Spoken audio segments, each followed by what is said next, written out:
Good afternoon, everyone. The Sacramento City Council will please come to order. Would the clerk please call the roll so that we might establish a quorum? Thank you. Vice Mayor Ashby? Here. Councilmember Laloe? Here. Councilmember Harris? Here. Councilmember Valenzuela? Here. Councilmember Chenier? Here. Mayor Pro Tem Guerra? Here. Councilmember Jennings? Here. Councilmember Vey? Here. And Mayor Steinberg. I am here. Again, good afternoon, everyone. I'd like us all to rise, please. Councilmember Chenier, if you could please lead us in the land acknowledgement and the Pledge of Allegiance, please. Sure. To the original people of this land, the Nisan people of the Southern Maidu Valley and Plains Miwok, Patwin, Winton peoples, and the people of the Wilton Rancheria, Sacramento's only federally recognized tribe, may we acknowledge and honor the Native people who came before us and still walk beside us today on these ancestral lands by choosing to gather together today in the active practice of acknowledgement and appreciation for Sacramento's indigenous people's history, contribution, and lives. Thank you.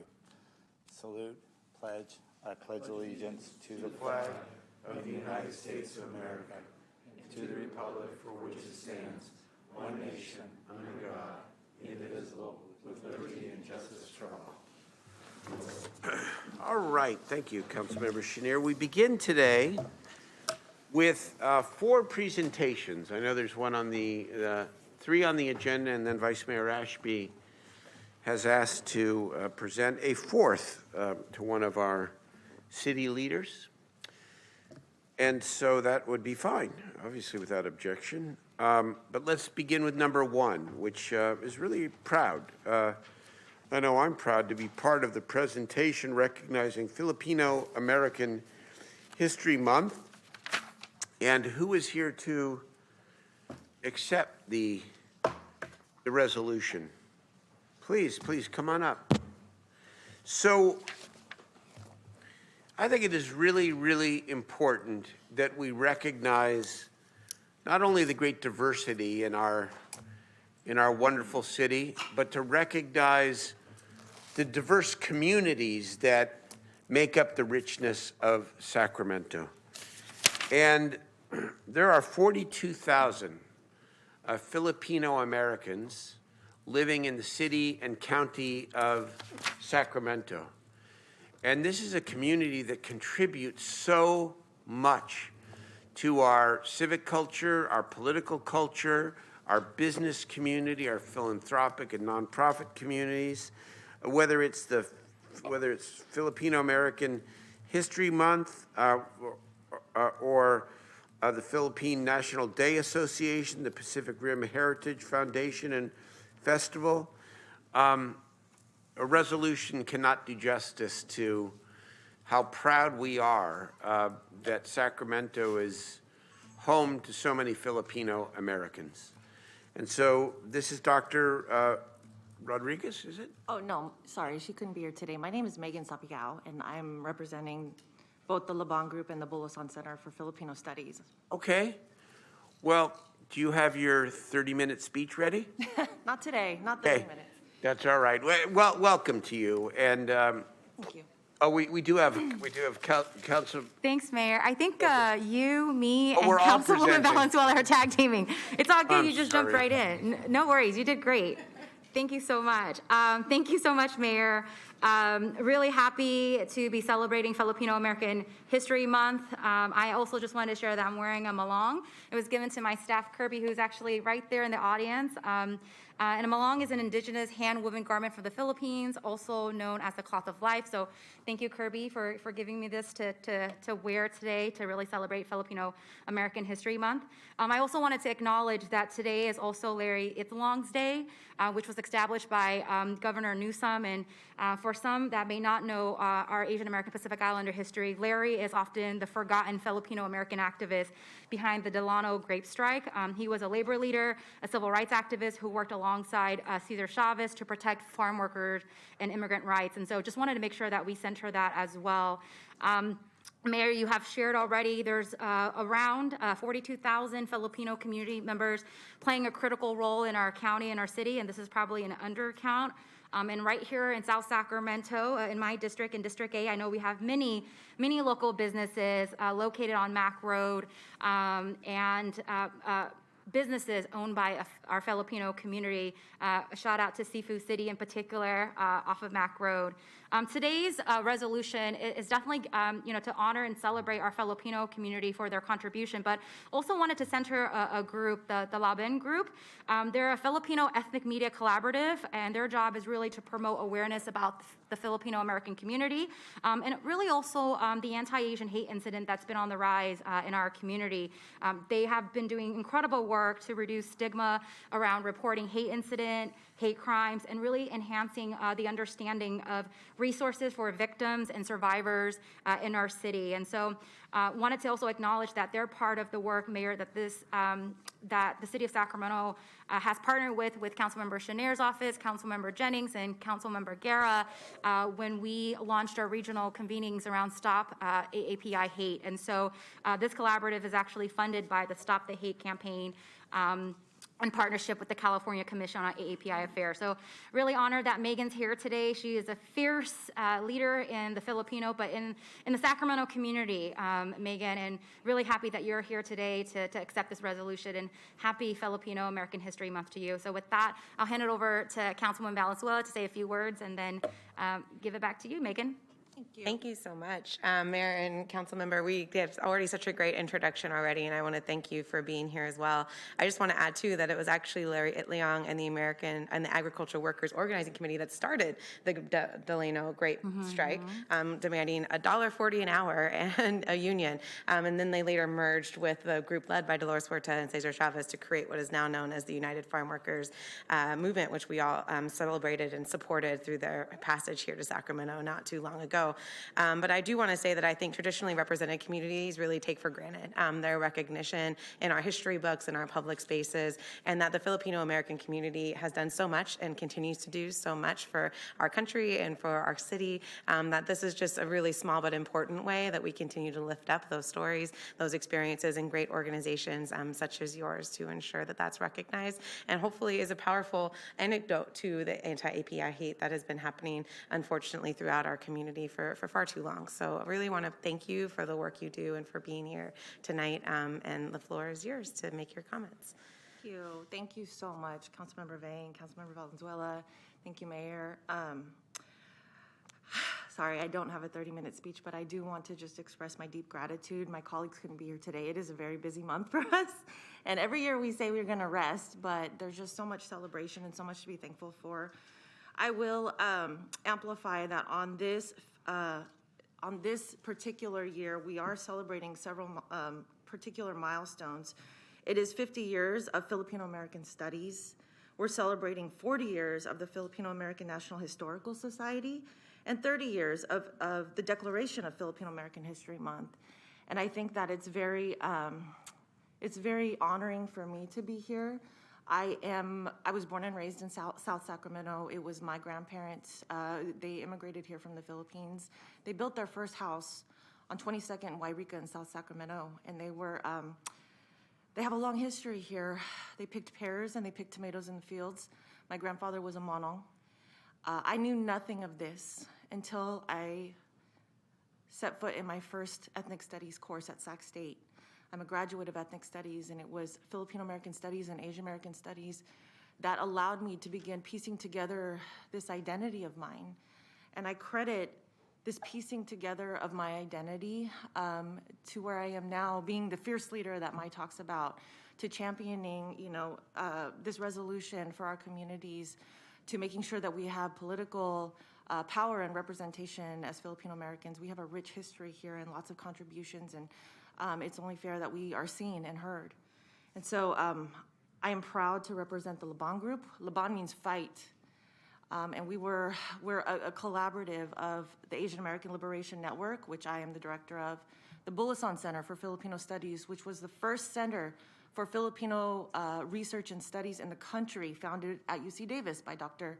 Robin Rodriguez, who couldn't be here today. Everyday Impact Consulting, whose founding director and now new CEO are both Filipino Americans here in the region, and the Philippine Fiesta newspaper. And so thank you so much for this honor and for recognizing our contributions and the importance of our history.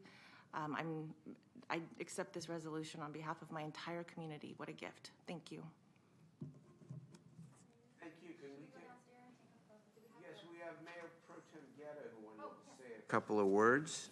Yes, thank you, Mr. Mayor. I think much has been said, but I just having grown up as a farm worker and recognizing the contributions that the Filipino community has made to the plight of the working community.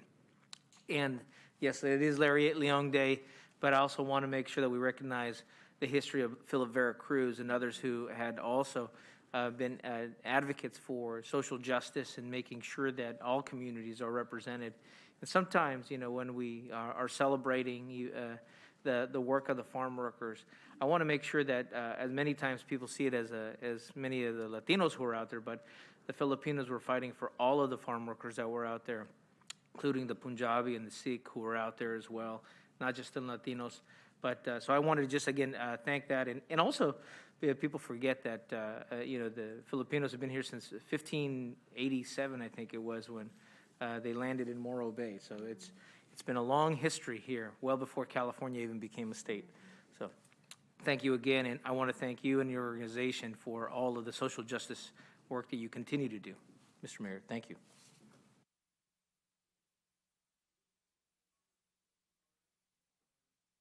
And commemorate the occasion. What do I have it. Here it is. Yay, come on, let's go on down. Oh, yeah.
All right, the second resolution is to recognize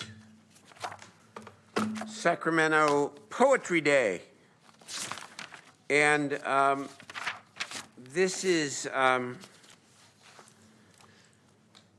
this represents the power of words to inspire and to move. And I would like to welcome, I'm sorry, looking for my notes here, Andrew DeFay, who will read the resolution, which is in the form of a poem, and welcome you. Thanks, y'all. So every time that I approach this dais, I hear my grandfather say, make them feel it. And I hear my father say, pray for them. I am both my father's son and my grandfather's grandson. See, poets have always spoken life into leaders and magic into the masses, from the Feely and the bards to the griots. We have always been entrusted to hold the stories of our tribes like gutter gold. So I know more about all of you than you will probably ever know about me. I have a story of how one of you gripped a grieving girl after the death of her dear friend with words given straight from God in a whisper that no one else heard. I have a story how one of you put your piece on the line to help a broken woman put hers back together without her ever being the wiser who her guardian angel was.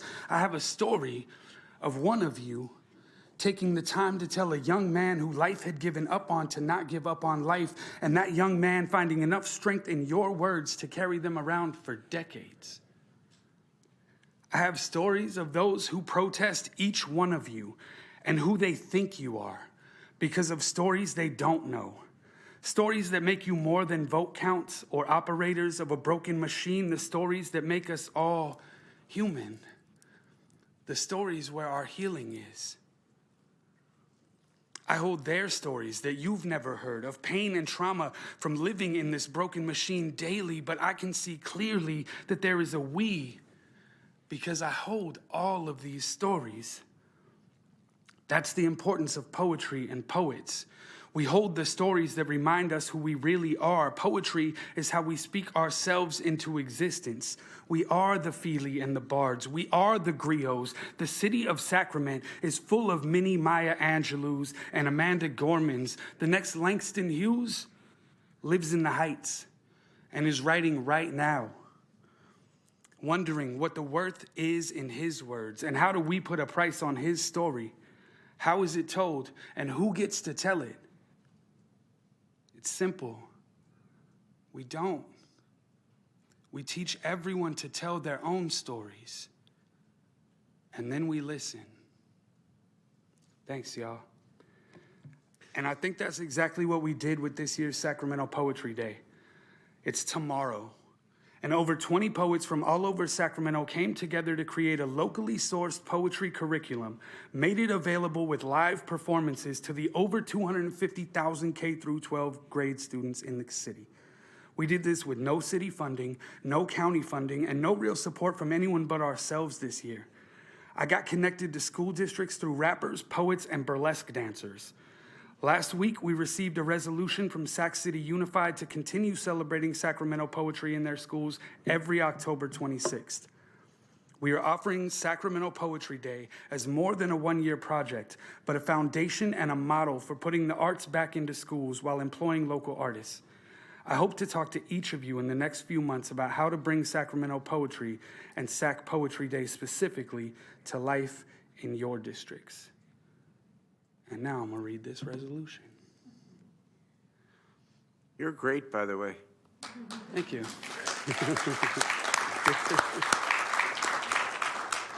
It's some big shoes to fill being the poet laureate in the capital of California.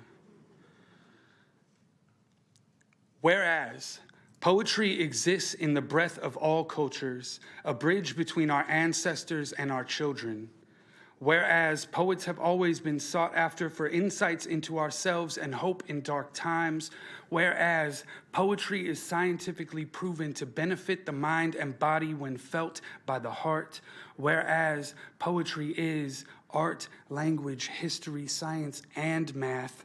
Whereas Sacramento is the capital of California and sets precedent for the art, the arts, and artists worldwide. Whereas Sacramento Poetry Day was declared in 1986 and given new life by Andrew Defy, the city's youngest poet laureate, in 2022 as part of his American Academy of Poets Fellowship. Whereas Sacramento values and protects poets because Sacramento appreciates how poets enrich and protect the city. Whereas October 26th, every year, Sacramento Poetry Day shall be recognized and celebrated across the city, for the city, supported by the city, as gratitude for the daily work our poets do to heal, empower, and inspire Sacramento. Whereas the city of Sacramento recognizes the contributions of Andrew Defy's Poet Laureate, the Poet Laureate Program, the Youth Poet Laureate Program, and all of the poetry collectives, events, and spaces that have made and continue to make Sacramento the poetry capital of California. Now therefore be it resolved, the city of Sacramento will set an example and value its poets at their worth as the powerful resource they are in our communities, in education, and in connection as leaders and visionaries and create further opportunities for Sacramento poets and poetry to thrive. And so it is. And so it is. Councilmember Valenzuela, please. So thank you for that. You skated over it a little bit, so I wanted to go back and reemphasize that not only are you doing this as Sacramento's Poet Laureate, that you got a national fellowship to do this, a very prestigious one from the American Academy of Poets. This is something that only a few people get around the country, and you chose to use that money and those resources to invest in poets, to invest in young people submitting poems, and in creating a curriculum, as he mentioned, that will keep going after this year. So I do want to take a moment to recognize that and what you have done for the city in this moment, and how you use this incredible opportunity to really do something that will make an impact for many years to come. So thank you. Would you honor us by taking a picture together, please? Absolutely. And just keep inspiring. And thank you. Absolutely.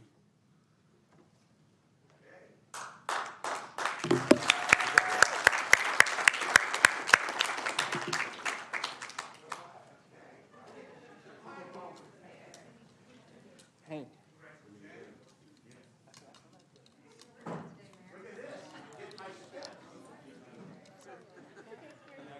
Let me get my steps in. Getting my steps in, huh? Getting my steps in.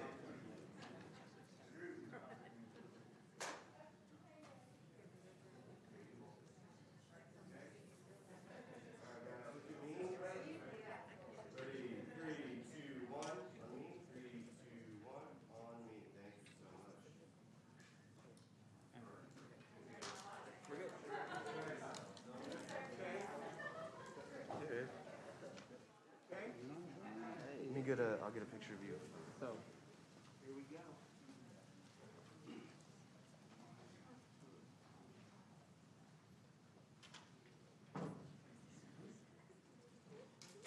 All right. Our third resolution for the afternoon is to recognize our own Danielle Foster for being the recipient of the Housing Champion Award by the Sacramento Housing Alliance. Now, I had the privilege of being able to speak briefly at the award ceremony itself a week ago Friday night, and I know a number of my colleagues were there as well. It was a great celebration. And there are so many terrific, great things and worthy things to say about Danielle. Her work ethic, her creativity, her vision, and her will to get things done.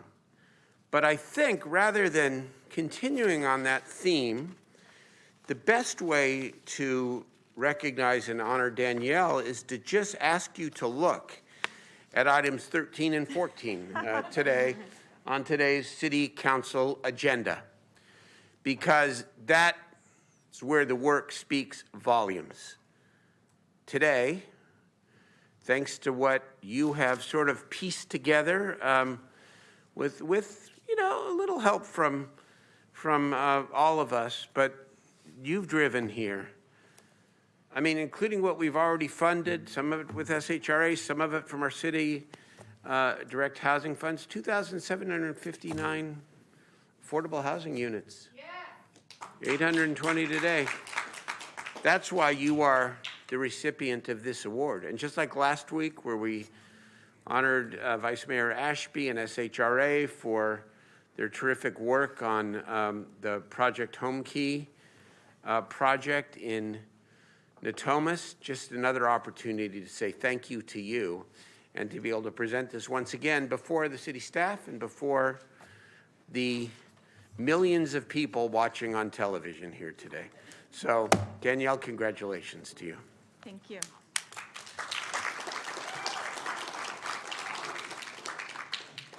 Chenier and then Harris. Thank you, Mayor.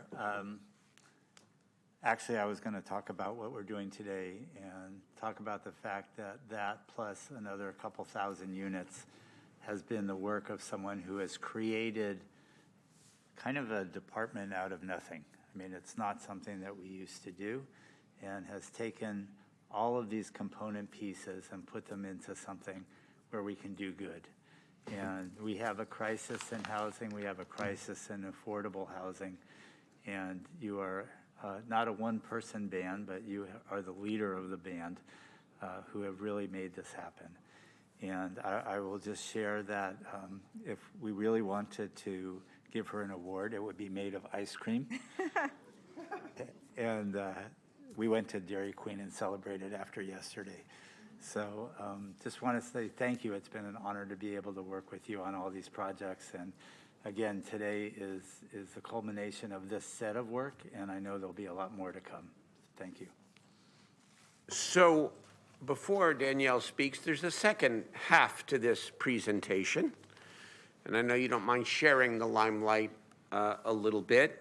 And that is to welcome Greg Sandlin, Greg, and Matt Hurdle, and Greta Seuss, and I'm not sure who else here, because it must be the season of awards, because our planning staff got the 2022 Merit Award from the American Planning Association, California Chapter, Sacramento Valley, for the incredible vision displayed in the City of Sacramento 2021 to 2029 Housing Element Update.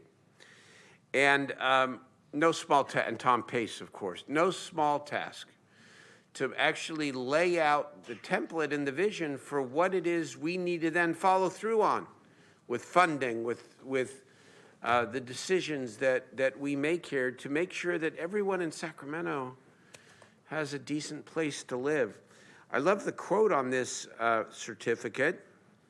It's the old Daniel Burnham quote, and I'm going to modernize it because thankfully we've made some progress on gender equity because it talks about men. But make no little plans. They have no magic to stir men and women's blood.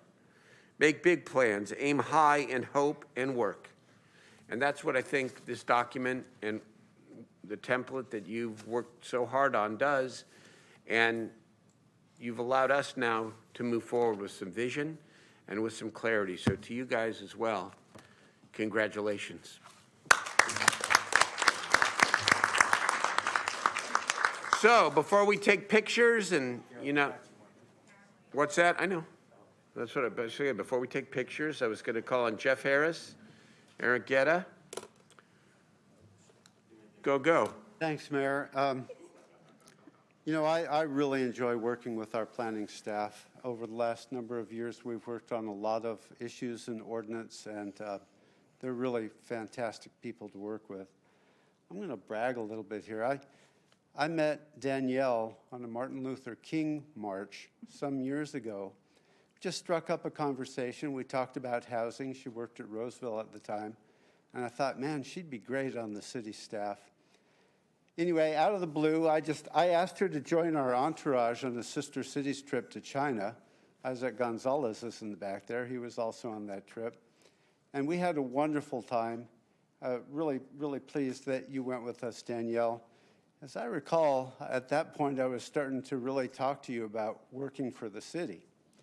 And so I'm going to claim a little bragging right and say I was the first recruiter to get her to sign up. And what a jewel you have been. Such wonderful work that you have achieved. You've helped me with many projects like Fong Ranch Road and many others, rail yard stuff all over the place. You are a gem, and I'm so glad you're here. And thank you. Thank you, Danielle. Thank you, Mr. Mayor. I wanted to also just acknowledge the accolades to Danielle and to Tom Pace, Matt Hurl, and Greg Sunderland, and because of their leadership, and not only that, but their not just their commitment, but also pushing us to be creative. And I respect that 100%, that their willingness to also push back on electeds to make sure that we're doing more than we can, and that takes a lot of courage. And I still, I don't like that part of it. and I think I think that's why they've been recognized by their peers throughout the state, is because their ability to speak that truth about where we are not only as a city, but what our challenges are as a state in our region here, and to make sure that us as representatives of our own community are doing everything we can to do that. So I wanted to thank you for not only just the stellar work you do, but also that leadership that you've taken on. And a personal also thank you to Greg Sunderland, who I first met before I got onto council. And, we were at a block party on my street and was talking about the need to rethink how we do our planning policy. And so I never forget that aspect of it. And back then I was just another neighborhood association leader, that was wanting to get the council to pay a little more attention to our neighborhoods. And so because of that, I think our staff has been committed to that. I want to thank you again for your leadership, Mr. Mayor. Thank you. So, it's a small way to say we appreciate you, just as we appreciate all the city workforce that works so hard to deliver public mission here, that we don't get enough opportunity to say so we say it now, and we say it to you. So come on up. Let's take a picture. Here we go. Where is this? I got more hardware here. Okay. Anybody else want to come down? Nope, it's all you, Mayor.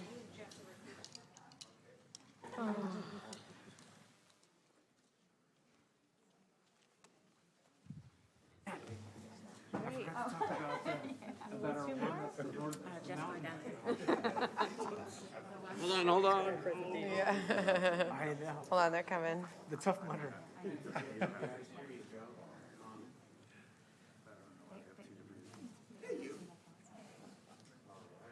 Great job, guys. All right, 1, 2, 3 on me. Ready, 1, 2, 3, and 1, 2, 3.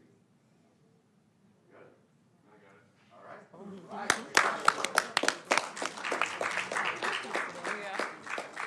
Tom. You don't have to say it. Tom. Hey, congratulations.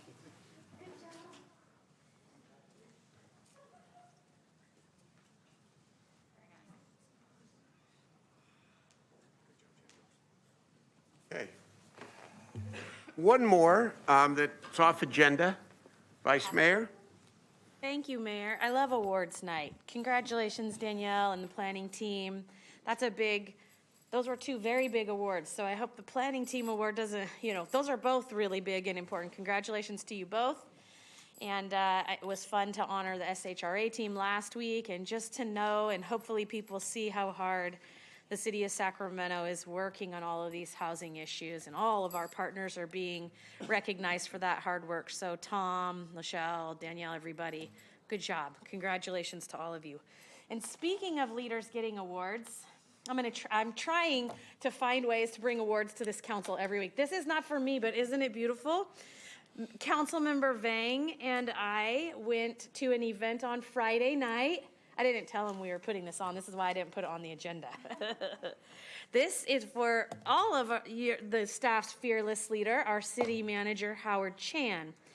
So the the Capital Asian Professional Society, CAPS, which is what we all know it as, run by Kevin Fan and that group, they had a beautiful annual gala on Friday.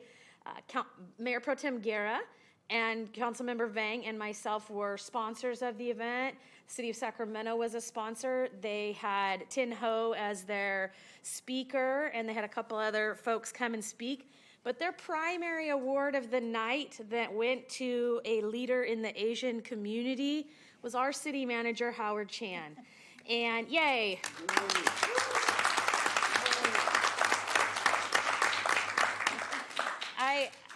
those of you who know Howard know that it would take a lot for him to miss something like that. And the only thing it could possibly have been is what it was, and that is his family. He was visiting his daughter for her first family visit day in college. So I went for him and accepted this award on his behalf. And Councilmember Vang was one of the presenters. And as I said, Mayor Pro Tem, one of the sponsors. And what I want people to know, and the reason why I brought this here is, it was really fun for me to see literally hundreds of people in leadership in the Asian community so proud of our city manager. And they all had stories about him and with him and how he has provided mentorship and leadership. He's a leader amongst leaders. And I was really proud to accept this on your behalf. I told a little bit about your story. You know, for those of you who don't know, Howard is the son of immigrants. He was raised in Chinatown in San Francisco. His mom cleaned hotel rooms and his dad was a bartender. And Howard has two brothers. He takes care of one who was injured when he was a young man. He's a great husband to Emily and a great dad to Andrew and Amanda. And we're quite fortunate that in the middle of doing all of those things, he's also an excellent city manager. So Howard, I get to give this to you today, and I'm really proud of you.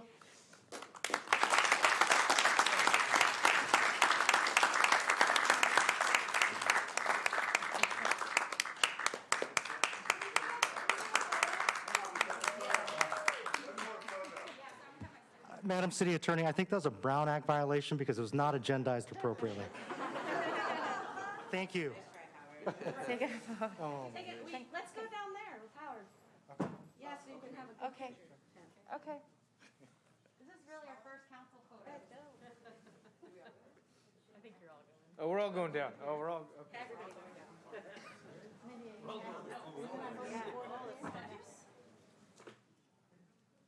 Because it looks bad with the thing in front. Yeah, everybody's like bottles and.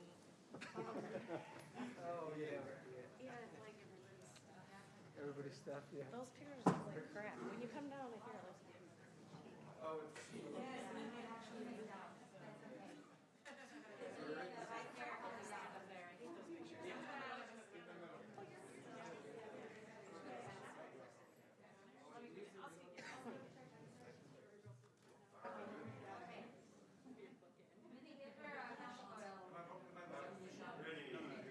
On me, ready, 3, 2, 1, and 3, 2, 1. One more, 3, 2, 1.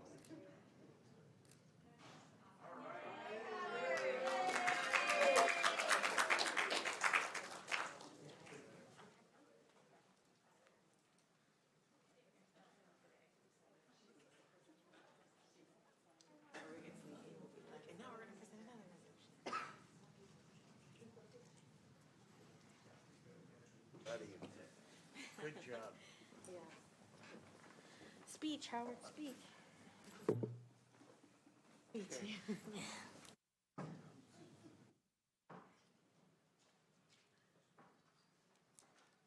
Vice Mayor, would you start us with the consent calendar, please? Step out. Sure, Mayor. Happy to. Yeah, sure. Councilmember Laloe has a comment first. Go ahead. Thank you. It's okay, Mayor. Mr. City Manager, congratulations, well-deserved. It's been an honor, working with you in the past 2 years, and truly your leadership is second to none. And I really appreciate how much you love this city and respect this city, and how much every day you fight to make sure our city is run at its perfect level. So congratulations, and thank you very much for being who you are, and thank you very much for sticking around. Yeah, go ahead. Thank you, Mayor, Councilmember Laloy, and the rest of the council too. And I kind of hate this type of stuff, and Angelique, the Vice Mayor, knows that. But I appreciate the recognition here, but really it's about our city staff that does such a phenomenal job day in and day out here. All the awards that you heard about tonight and the previous weeks, this agenda, quite honestly, can't happen without staff. Every week, week in and week out, we have 30 items that require an inordinate amount of time, energy, resources, and working with all the council here to make sure that it goes off without a hitch. and they do that great. So I really accept this award on behalf of our organization. Really appreciate all of our staff, and I hope that the public and the community see that as well, because it's the God's honest truth. We could not do any of this without our team. So thank you. So Norm, Leong, can you hear me? Is that exactly what I said when I accepted that award on his behalf? I said I know exactly what he would say. He would look at this table full of city staff and say, this is about them, right?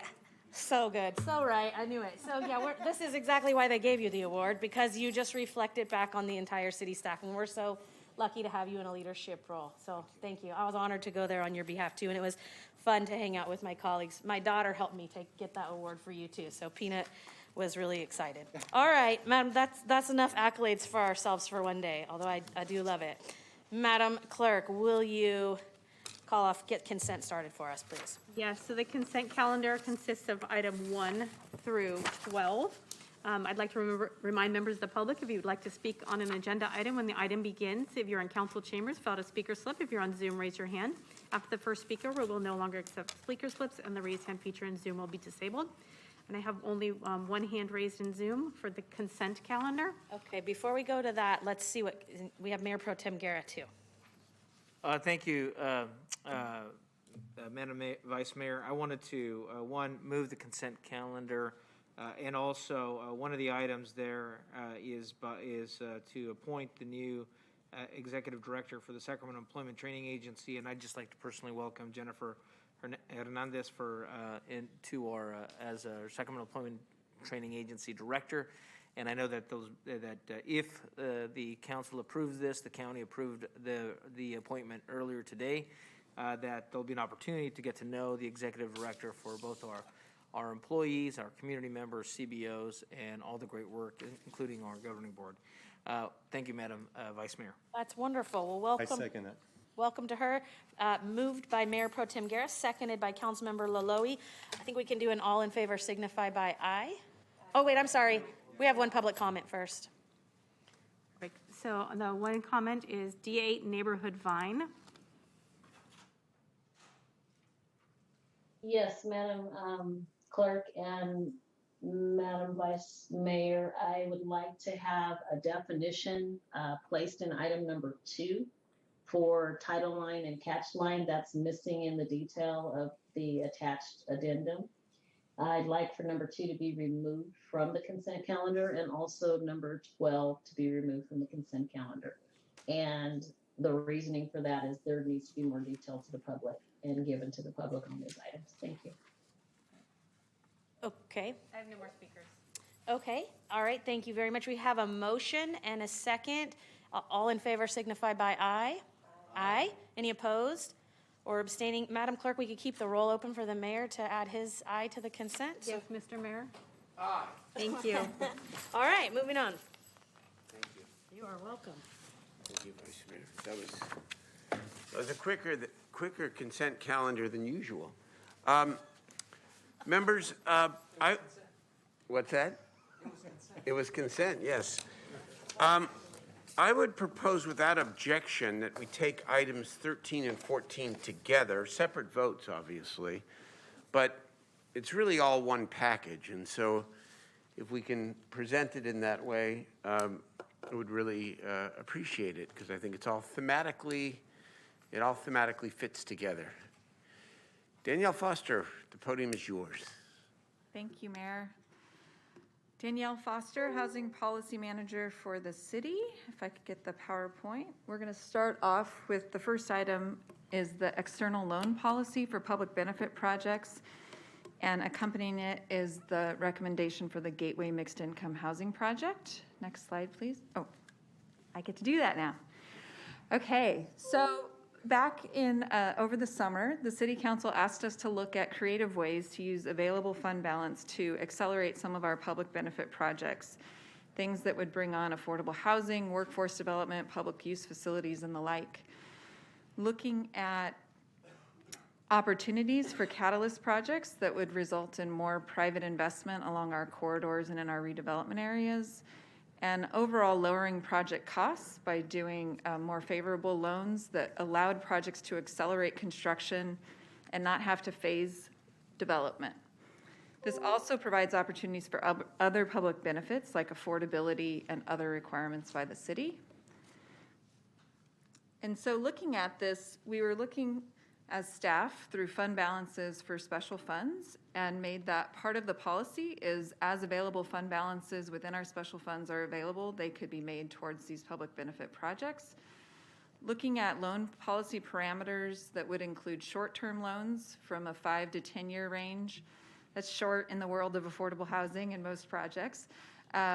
Interest rates of 100 basis points above our Pool A are typical investments, and those would get adjusted annually. So every year it would be increased or decreased based on the changes in Pool A investment results. It includes a rate floor of 2.5% and a ceiling of 3.5% to provide some certainty to the projects we'd be assisting and balance that return in public benefit. And then also looking deeply at the loan protections. We know we want to make sure that any city funds are well protected. So looking at the developer experience, debt coverage ratios, making sure it's 1.25, and then performance bonds. So looking during construction to require a construction performance bond, and in that time period between construction completion and lease up, either a financial performance bond or a guarantee, something of the like to ensure that project revenue would be coming. So under this policy, we're recommending the first project, the kickoff project, be the 9th and 10th at Stockton, the Gateway Mixed Income Project. And this we really see as a catalyst on the work we're doing with Stockton Boulevard in reinvestment and anti-displacement for the community. It's a 230 total unit project, and with this financing would include 92 low-income units and 69 moderate-income units, in addition to another 69 market rate units. So really a range of incomes that could be accommodated here, including within those low-income units the opportunity for voucher usage. So that would provide even more variation in income.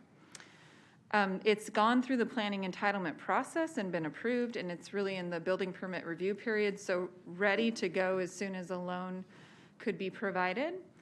The loan would ensure timely development, so rather than phasing the projects into the 9th Street side, 10th Street side, they would do it all together to bring the housing online quicker. And again, would be our first major private investment along Stockton Boulevard and would be a catalyst and opportunity for more to come. So the loan terms being recommended based on the policy and based on available funding, our risk fund has adequate balance to provide this financial opportunity. The loan would go through the Innovation and Growth Fund as the servicing fund and would provide $15 million in a 10-year loan to the project. As mentioned before, the interest would be 100 basis points over our Pool A rate, with the 2.5% floor and 3.5% ceiling. The recommendation is 0.5% of that interest annually stays with the IGF, the Innovation and Growth Fund, for the servicing and ongoing maintenance of the loan. And again, we would require those performance bonds both during construction and a guarantee or the like until fully leased, or leased to at least 85% to make sure that there's adequate revenue. So the recommendation before you is both adoption of the loan policy to provide the structure for this new program, and then the $15 million that would be provided towards the Gateway project with the terms stated, that would be accompanied by a 20-year affordability agreement to ensure the ongoing affordability of those low and moderate income units as part of the development. And if approved tonight, this development could start construction very soon and be available as early as first quarter of 2024. So that's the conclusion of the first item. Would you like us to proceed to the next item? You did the next item. Let's take it all up together. Okay, so I'm going to invite up Assistant City Manager Mario Lara to start the next presentation. Is that it?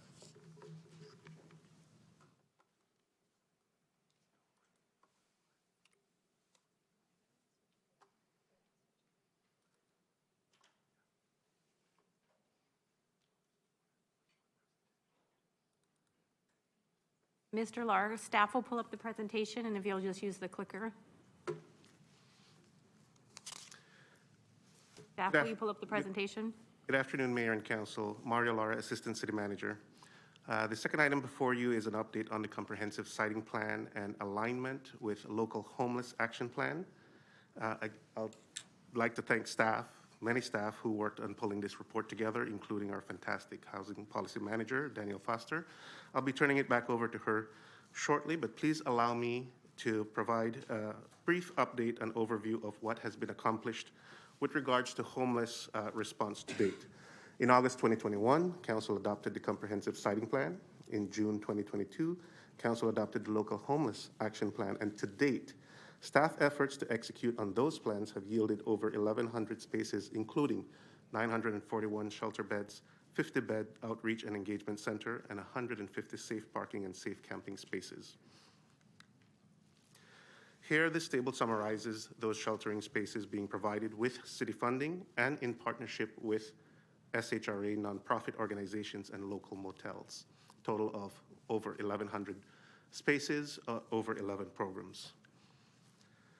Each project or program in the previous slide had challenges that needed to be addressed and overcome. Challenges included issues with site ownership, gaining consensus and addressing community concerns, dealing with physical infrastructure or lack thereof, environmental challenges, legal challenges, and of course, cost barriers. However, each project also provides an opportunity for staff to learn what works, what doesn't, and to gather information about costs to build and operate. Here you see a comparison of the operating costs associated with the various shelter and housing programs. What staff has learned is that temporary shelters, especially safe parking and safe camping shelters, tend to have a higher cost to operate per space. So temporary shelters are an important part of the solution to address homelessness. However, the goal is to get people ultimately into permanent affordable housing. If the recommendations in the staff report are approved, it would shift unobligated funds from the temporary shelter comprehensive siting plan projects that are no longer feasible or cost effective towards permanent affordable housing projects, which Danielle will cover. Currently, there are a couple temporary use projects that are on pause status pending Council's action today. There are a couple of Council follow-up log items that are also related. For example, Councilmember Harris had asked staff to evaluate acquiring and developing an evergreen site as a safe site. And Councilmember Laloy had asked staff to bring back an item for Council discussion on reinvesting allocation of funds associated with 2 sites in the comprehensive siting plan in D2, which ultimately didn't move forward. This report does exactly that and offers recommendations on affordable housing projects that can be pursued. With that, I'll turn it back over to our Housing Policy Manager.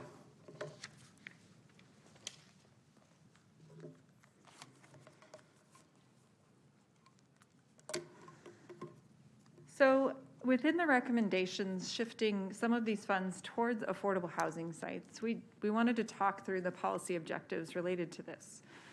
As we've stated, the goal is to ultimately get folks out of homelessness and back into housing, or preventing homelessness to start. And doing so from our programs allows us to free up space and continue the opportunity for new use of those emergency shelter beds and spaces. It aligns with the spectrum of actions needed to respond to homelessness, including the actions outlined in the Local Homeless Action Plan that focus on the full continuum response to homelessness. And we're able to bring a lot of these housing options online just as quickly and at lower cost per unit. So we're excited about the opportunity to efficiently and effectively respond to the community in this way. Affordable housing reduces and prevents homelessness by both providing affordable rents to begin with and providing that exit from homelessness into an affordable situation. We also have over 1,000 vouchers searching for housing within our communities, including emergency housing vouchers that have been used within the continuum of care, and providing additional housing stock, of course, especially within our current housing climate where there's such great need and demand, continues to provide more opportunity for usage of those vouchers and connections with those landlords.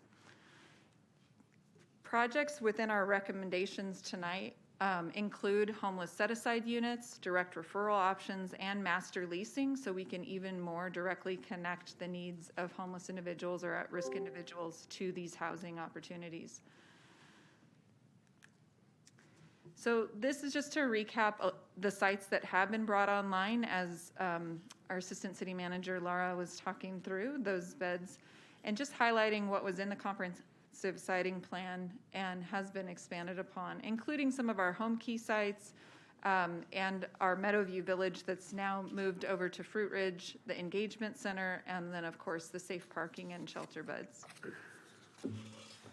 We do want to highlight that with the recommendations in this report, we will continue the sheltering and safe grounds that the city has stood up at about $37.5 million a year.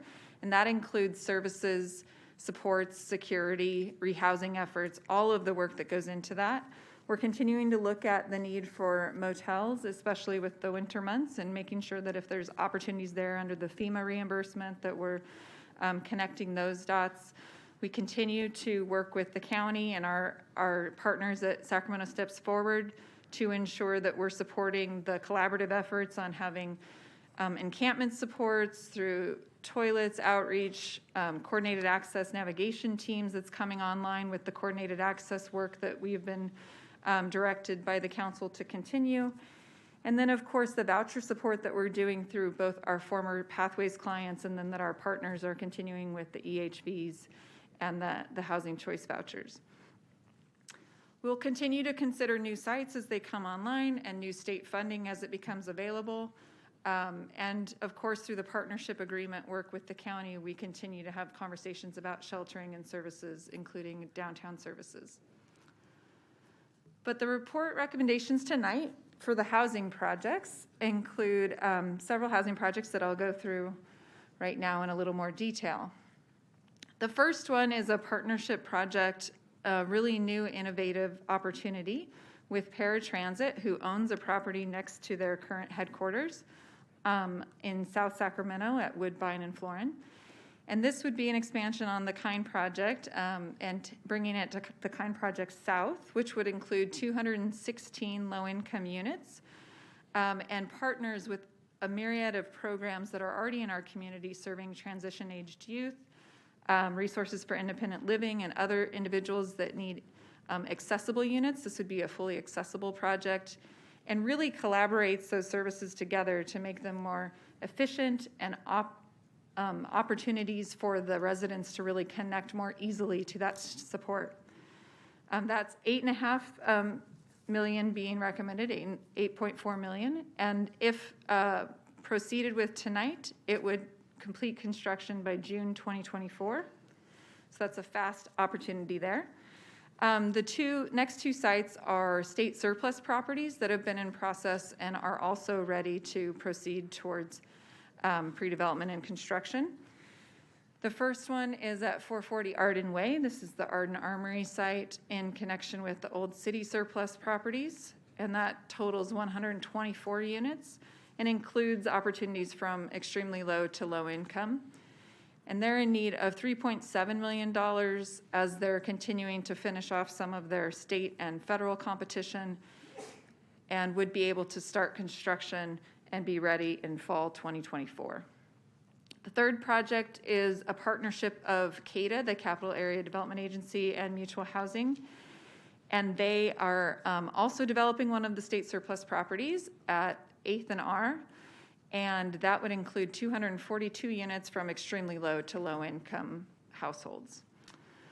That's a $3 million recommendation, and those units would come online in winter of 2024. So a lot of these housing opportunities are both cost efficient and can come online quickly.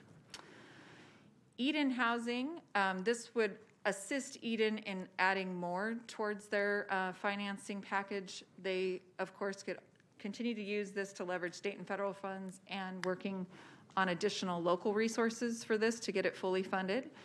It would include 67 senior units, including extremely low and very low income units and homeless set-aside units. And this, of course, also supports the work we're doing along Stockton Boulevard with anti-displacement as it relates to housing. And then the last two are in the Oak Park area. The first one is the Oak Park single-family lots, helping to create a funding opportunity to accelerate the development of those lots. That's 10 very low and low-income units. And this would be matching the funds that SHRA is setting aside towards this development of $1 million. And with the addition of these funds, they could start faster, so some of those lots could start construction as soon as the spring of 2023 and be finished by winter 2023. And then the last one is a home repair project program with Habitat, expanding on the Rock the Block, the very successful program that's been going on for multiple years in Oak Park, and could assist 70 to 100 low-income homeowners in ensuring that their homes stay habitable and up to code and safe, and in essence provides a homeless prevention program for $500,000, and that would be matched with Habitat funds over fiscal year or over calendar years 2023 and 2024. The remaining recommendations are another contract with Salvation Army to do transitional housing. This is part of a site that they have existing, but that they've been rehabbing, and this would allow the city to have direct referrals into these beds to assist 50 to 75 individuals a year. And then providing funds towards our residential development impact fee fund. This is the $0 impact fee that has been allowing affordable housing units to develop without paying city impact fees to lower their overall costs and expedite construction. And so this $3 million in this recommendation would allow for a budget for the current year. And there's also a recommendation to look at $9.9 million of year-end to backfill previous years. And one of my colleagues, Matt Hurdle, will come and speak more about that and the $0 impact fee program. And then the last report recommendation is that staff return in November, just next month, with recommendations on the HAP4 money, the Homeless Housing Assistance Program. That application has come out, and we will need to submit it for the month of November. So we will be coming back to you to get some guidance on the application, and that will continue to fully utilize FEMA reimbursement opportunities and provide emergency response until the permanent housing is brought online. So I'm going to turn it over to Matt Hurdle to provide more information about the $0 impact fee.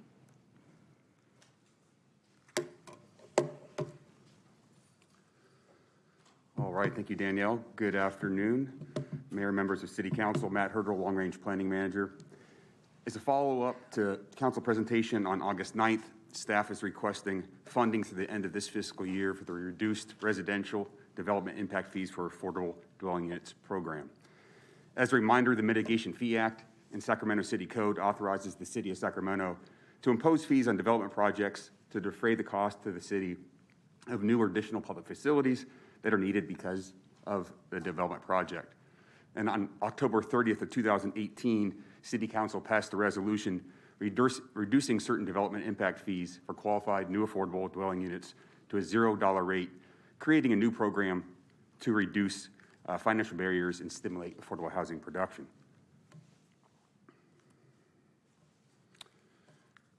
So this program has been quite successful. In the last 3.5 years, has helped stimulate the production of about 2,100 affordable housing units. In addition to bringing down the cost for constructing affordable housing, the affordable housing community really likes the program because it can be leveraged as a local match, often required to unlock state and affordable housing dollars. This innovative program has also been recognized by the state as a model for other jurisdictions to emulate, and is one of the city's landmark affordable housing programs that allowed us to be the first and still only pro-housing jurisdiction. In fulfillment of the request made by council when the program was first initiated, staff completed a 3-year evaluation of the program and reported these findings to the City Council on August 9th. Council members expressed support for the program and directed staff to identify funding to continue it. Council members also requested staff to evaluate 2 potential modifications to the program, including reviewing the income eligibility for the program and exploring geographical limits on the program's eligibility.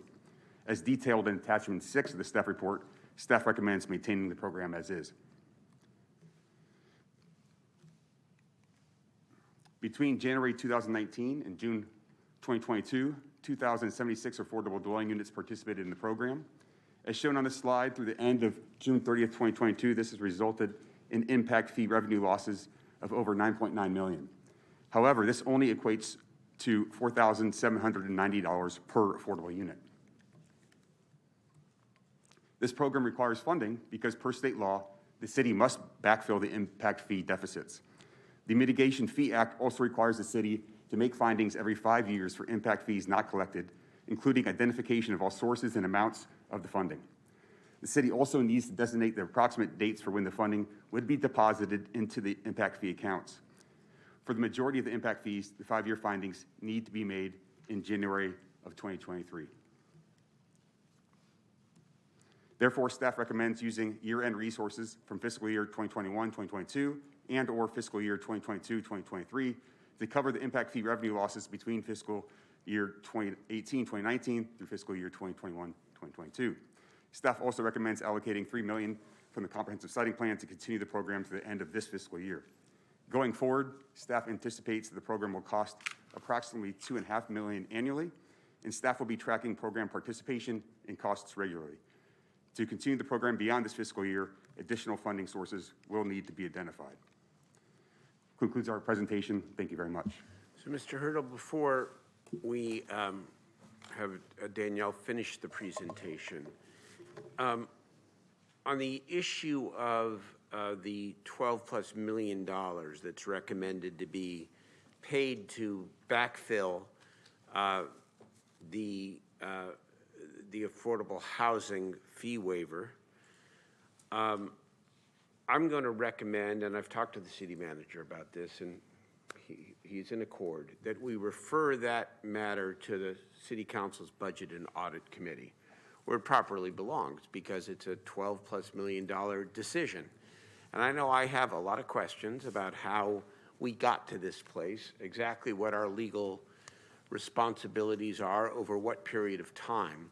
And so I'm going to, whoever makes the positive motion here, I'm going to ask that you delete for now that last paragraph relating to the $12.3 million, and that piece be referred to the Budget and Audit Committee for immediate consideration, because it's important. Mr. City Manager? You know, maybe I'll make it easier. I'll just have that removed from staff's recommendation. That way you don't have to change the motion. Oh, appreciate that even more. Also Okay. want to point out that that $12 million, I know that Matt talked about that as revenue losses, but I felt it was important to hear tonight as part of the overall affordable housing project. It's an investment in affordable housing, and how we get to repay that based on the legal requirements, I'm happy to move that to Budget and Audit for discussion. I really appreciate it, and it is, and I appreciate your motive here because it does demonstrate that there was incredible value, in part as evidenced by today, in providing that incentive. I just, with the city manager's concurrence, I just want to take up how we pay that, how we repay it, the rationale for repaying it separate, and put that to the Budget and Audit Committee. So that'll be not part of the motion by city manager request. Okay, excellent. Appreciate that very, very much. Danielle? Just to clarify, does that include the $3 million for the current year budget? Yes, it does. The whole thing I want to take to Budget and Audit Committee because that's where it belongs. Okay? Thanks for the information. Okay. And there's a presentation from the KIND team, project team, when we're ready to shift to more information about the details of that project. About the details of the project. I wonder, I think we should do that now since we took 13 and 14 together. Let's have that presentation. I know I just want to give brief comments that frame the discussion today and what brings us here. Then we'll hear the public testimony, and then we'll hear from my colleagues for a debate, deliberation, and hopefully a vote. So let's hear from, who's here? Julie Young, Tiffany Fink from Paratransit, the teams. This is really exciting. Welcome. Thank you. Good afternoon. My name is Julie Young. I'm the founder of Urban Elements and development partner along with Fulcrum Property and the KIND Project. Together, we propose to build the KIND Project, which will provide housing security for residents with 216 units.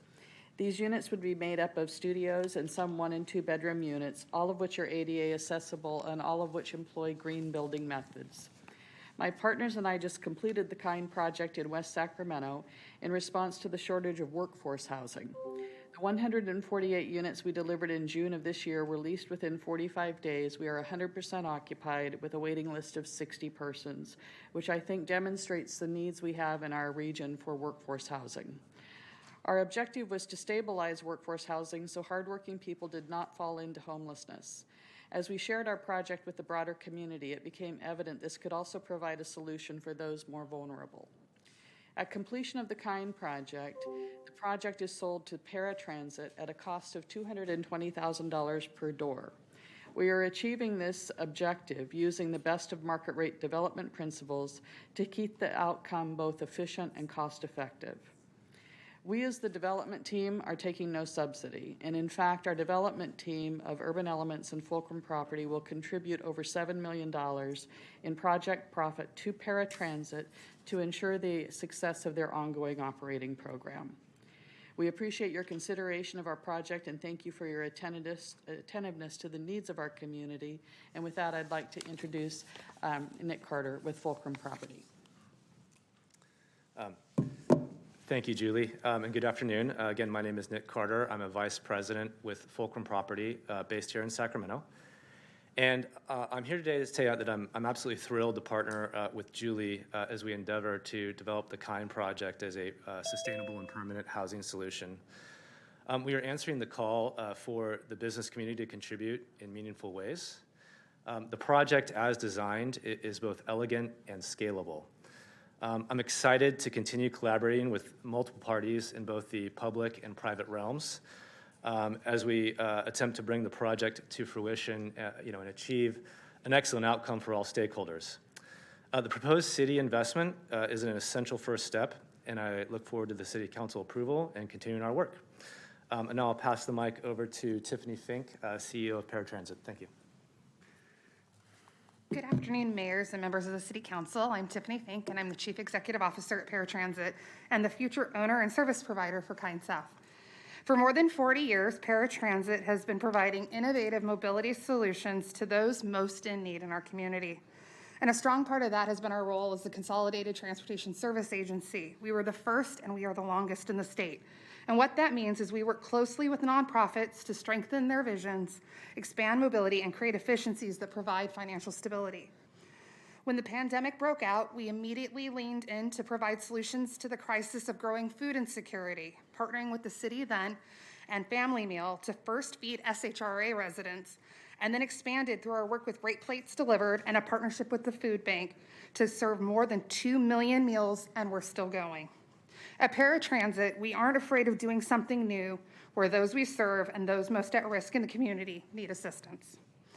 Now we're ready to step into the role of helping provide innovative housing solutions. By using our history and learned experience in partnering with an expanded group of nonprofits, we are ready to deliver sustainable solutions for housing that not only provide housing solutions, but strengthen the operations of the nonprofits involved, which means more people are served because we came together. We are truly creating a community within a community that leaves those involved and the neighborhood we serve stronger than they were today. I'm now pleased to introduce Kate Hutchinson from Lutheran Social Services. Good afternoon. I'm here to talk about the need for housing for transition-age youth. Groundbreaking research conducted by Chapin Hall concluded that half of the chronically homeless adults had their first experience of homelessness as youth. So what's the best way to stop the flow of chronically homeless adults into our community? Stop homelessness on day one for our youth. In our own community, using the most recently available data from the 2022 PIT count, we estimate that there are 636 unhoused youth. If you add together all of the forms of housing that are designed to serve the unique needs of youth in our community, including shelter, transitional housing, rapid rehousing, and host homes, we have 257 beds on any given night. We fall short by 379 beds. The numbers I've quoted represent people, and when we dig a little deeper, we see that these people highlight the social, economic, and racial disparities found in our city. 50% of the unhoused youth are African American. 27% are LGBTQ folks, 12% are transgender, and as compared to only 1% of the general population being transgender. 18% are moms with kids who are parenting alone, and a full 60% come from our foster care system. I'd like to introduce my colleague, Bridget Alexander. Hello, Bridget Alexander. I'm the Executive Director of Waking the Village. In 2018, Sacramento's 100-Day Challenge to End Youth Homelessness tackled youth homelessness head-on. With youth, housing providers, wellness, education, child welfare, justice, and coordinated entry in the room, we housed 268 youth in 100 days. The partnerships we forged stand today. We co-locate youth housing, wellness, and employment services in our Creation District Drop-In Center. Our youth prevention and intervention team is staffed by 4 youth housing agencies and has forged a model for housing youth swiftly and ensuring warm handoffs to best fit services. Partners from all the youth systems attend twice monthly case conferencing to get youth off lists and into housing. These partnerships also just brought $6.5 million in funding into Sacramento through the just awarded Youth Homelessness Demonstration Project funding. The KIND project strengthens our youth housing pipeline. It creates next step housing for youth exiting emergency housing. It accepts vouchers. It extends affordable rents. Just as critically, it creates space for providers to offer services on site that ensure small crises do not unravel housing stability.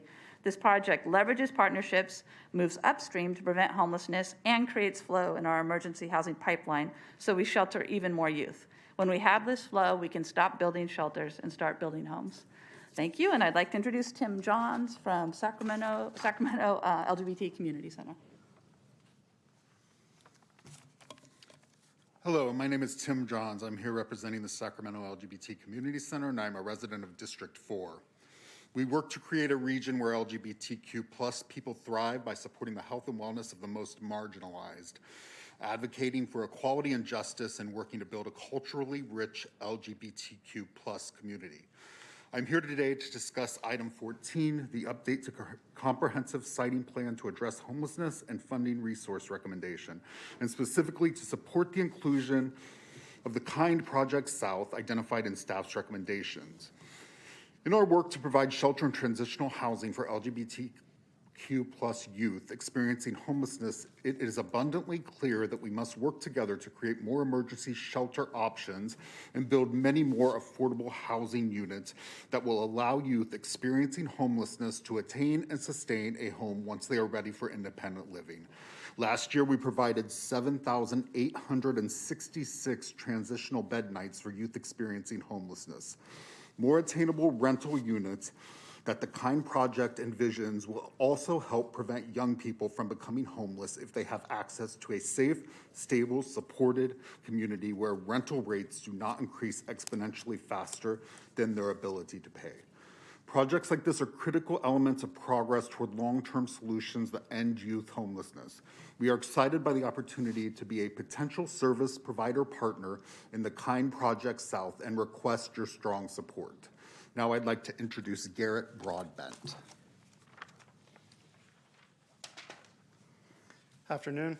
I'm CEO of Creative Living Options. We're a nonprofit that provides supports to adults with intellectual and developmental disabilities.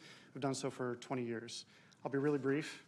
When it comes to housing, the needs of the people we support are the following. It needs to be accessible, it needs to be financially attainable, and they need to be contributing valued members of an inclusive community.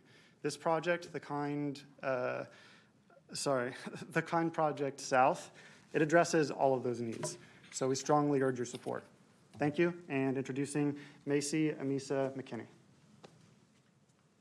Good afternoon. My name is Macy Amisa McKinney, and I proudly serve as the Senior Vice President and Executive Director for City Year Sacramento. City Year is an AmeriCorps education nonprofit that recruits 60-plus young adults between the ages of 18 and 25 to serve as tutors and mentors, working alongside teachers and school staff to provide much-needed additional supports to over 4,000 students in grades 2nd through 8. Recruitment has been a major challenge not only for our program, but many other AmeriCorps programs, with the high cost of living being one of the primary barriers for folks not being able to serve. The approval of this project would not only provide affordable housing for members, but allow them to feel a part of the larger Sacramento community while alleviating the stress of making ends meet on a modest stipend. About a third of our out-of-state members choose to remain in the area after their service year, returning to school and filling much-needed positions such as teachers and other school support staff. The Kind Project South shows what is possible when we come together to address the need in a way that centers the lived experiences of our community members by providing opportunities and access to resources. Thank you for your time and consideration. All right. I mean, wow. Thank you. I'm going to leave it to Councilmember Chenier, who really has spearheaded this project, to talk about it in more detail. I want to step back just for a moment, because it's important that we take just a moment to talk about the big picture here. Because I know there may be some critics out there who say, well, you're taking money from the comprehensive siting plan to do something very different.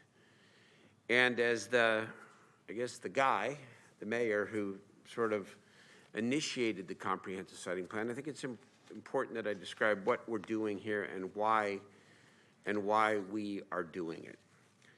First of all, if I have one regret, it's that we called it the comprehensive siting plan, because it was actually the comprehensive siting and programmatic plan. It could have been the comprehensive siting and motel plan, or the comprehensive siting and safe ground plan, or the comprehensive siting and tiny home or shelter plan. Because while it is true that the 20 sites that we put out there, that you put out there, frankly, without a lot of vetting, it was an initial effort to, see what we could come up with, did not pan out, in part because significant expense is associated with developing new sites. We got to 1,100 beds and safe spaces a night for a very good reason. It's the will of the city council and the good work of our staff. And that was frankly all tiered off of, if you will, the comprehensive siting plan. And so when you consider that when we started 6 years ago, we were less than 100 beds and safe spaces a night, and now we're up to 1,100 a night, that is an accomplishment, with the caveat, of course, that it's not nearly enough. And this is where the transition takes place here, and it includes a transition in my own thinking as your mayor. Because as you know, I've been rather stubborn about the idea that we have to get people off the streets as an emergency matter. And, I would associate Councilmember Valenzuela with this school of thought as well, and many of you. We just got to get people off the streets in many numbers, and that still remains true. But we've come to a place where I recognize that we cannot do that alone. We can't do it alone. Maybe it took me 6 years, little hard here, that we can't do that alone. We don't have the resource base. We're not set up to do that. I mean, we fought and clawed, and I've done a lot of it to bring more money down and forward for all of this than ever before in city history, and we've gotten to 1,100 beds. And we will go higher if we can continue to draw down more federal and state money. Lord knows the federal government, and God knows what's going to happen in this next election, but we need a federal housing strategy here and a federal shelter strategy. Because even the state of California, Governor Newsom, I think, has done yeoman's work here. But, they don't print money over at the state capitol either. They do somewhere around Washington, D.C. And we need a federal housing strategy. And so thought long and hard about this. Not easy decisions, right? But you have to make choices. And the choice here for me, and I'm only one vote among 9, but I get the bully pulpit mostly, is that I would rather put our limited local dollars into permanent housing. Councilmember Valenzuela spoke about this at the press event yesterday, and I'm sure she'll say it again, about the marginal what we benefit from every dollar that we spend. We've got to build more permanent housing. And then perfect this partnership with the county, not just on more temporary housing, but on the services that are necessary to help people get out of our existing shelters, our existing tiny homes, so that they move up into the new housing we're creating. And by the way, then creating renewed space in the temporary housing system for people who are on the streets. Do I wish and do I believe we should be doing both as a society? You better believe it. But I also deal in reality here, and the city can't do all this alone. I know, there will be no parade for 17,000 people off the streets from 2017 to today. And I know there's no parade for 1,100 beds a night, real lives saved. I get it, because the condition is worse. But we have to be smart and strategic here. And 2,759 units, 800 today, is a chance to actually make a more sustained effort, a more sustained success around not on homelessness and people who are living housed but very, very insecure in terms of their housing future. And then this county partnership is really everything. Not that they're going to fill the entire gap on the shelter side. That's not what we can rightfully expect. But we can do so much more, and will do so much more in genuine partnership with them. So this is a strategic and deliberate recommendation. And I didn't make it alone. It's a lot of consultation with colleagues, with staff, with the city manager as we've gone through the adventures over the last year. I just had to say it because the comprehensive siting plan was a success, maybe misnamed, but the whole effort was a success, even if it didn't go forward exactly as maybe the plan laid out. And here we are today. Let's build more permanent housing, do everything we can to bring people inside at the same time. Let's hear from the public. So Mayor, I have 21 speakers on this item. The first is Shannon Stein, then Isaac Gonzalez, and then Seth Farish.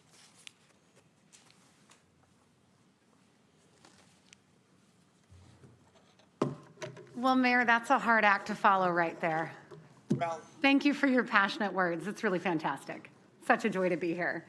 So Mayor, esteemed council members, City Manager Chan, and then of course, Madam City Attorney. I'm Shannon Stein. I know many of you. I'm the Chief Operating Officer at Habitat for Humanity of Greater Sacramento. I'm also a third-generation District 7 resident, and I'm also a fifth-generation Sacramentan. On behalf of Habitat for Humanity in Greater Sacramento, and all of us who call this beautiful city home, I want to thank you preemptively today for your vote. I want to thank you for acknowledging through your votes today that safe, affordable housing is indeed a human right and is a priority in our city. I want to thank you for having the courage to look inward at city processes and policies which have historically created barriers to housing and home ownership for so many of our city's most vulnerable and underserved residents.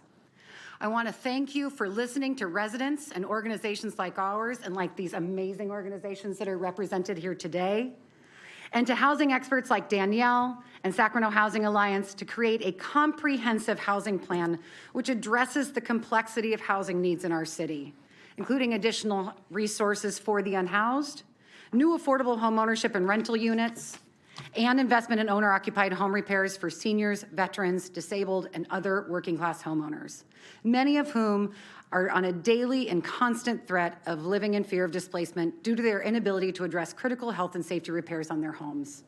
At Habitat, we take our responsibility as the stewards of the funds you will be entrusting to our organization through Rock the Block very seriously.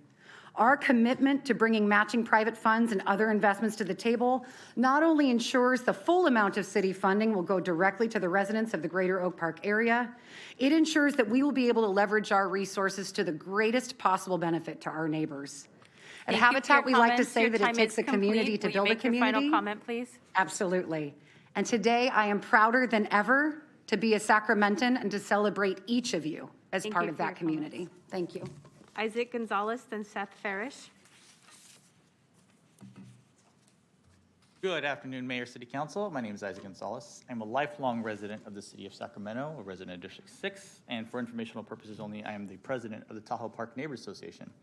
I came down here today to speak in favor of item 13, a project that we have watched with great interest and have been presented information from the applicants several times during the process. I'm extremely excited personally that the number of affordable units has increased so much from over 10 units to, I see there's 96 and several other units. So I think that the addition of those affordable and low-income units is a great plus to that project, and I'm even more heartened to see it come to reality. I'm glad that we're investing our money not in Wall Street, but in our housing right here in Sacramento, and I think it's a good investment for our future. And since I have the opportunity to speak on two items now, I will just speak briefly on item 14. I'm also very excited to see this comprehensive housing plan being put into action. I'm going to take a little bit of credit. As Councilmember Harris alluded to earlier, I got to meet Daniel Foster when we traveled to China in 2018, and I have the honor of knowing Tiffany Fink and Lisa Capillari back here from Paratransit. I get to work with them regularly. And I introduced the two of them. And I said, you all should meet, because she has a piece of land, and we have a very smart housing manager of the city of Sacramento. So credit where credit's due. They came together and did something really wonderful, and a bunch of other awesome projects as well. So I think this is a really great day in the city of Sacramento. There's so many great things going on. So in full support of items 13 and 14. Thank you. Thank you, Isaac. Next speaker is Seth Farish, then Roger.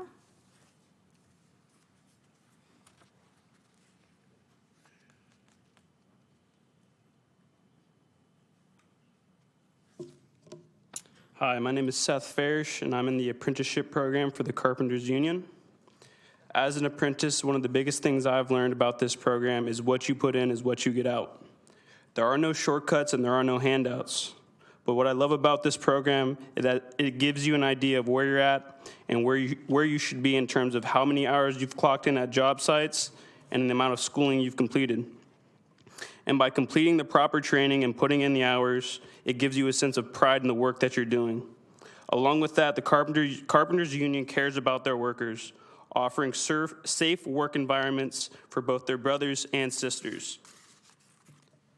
Furthermore, they give fair wages and benefits to protect their workers. I love the city of Sacramento, and I know my brothers and sisters do too. We take pride in our work, and we want to be a part of the development of our city. We don't want to have to drive an hour, 2 hours, and even 3 hours sometimes to be a part of the development of a city that we don't live in.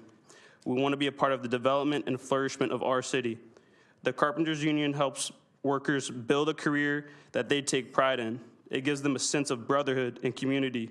We work with each other and for each other, and that, in my opinion, is not only going to help the development of our city, but make it a safer and better place to live. Thank you. Thank you for your comments. Next speaker is Roger, then Nazario Moreno.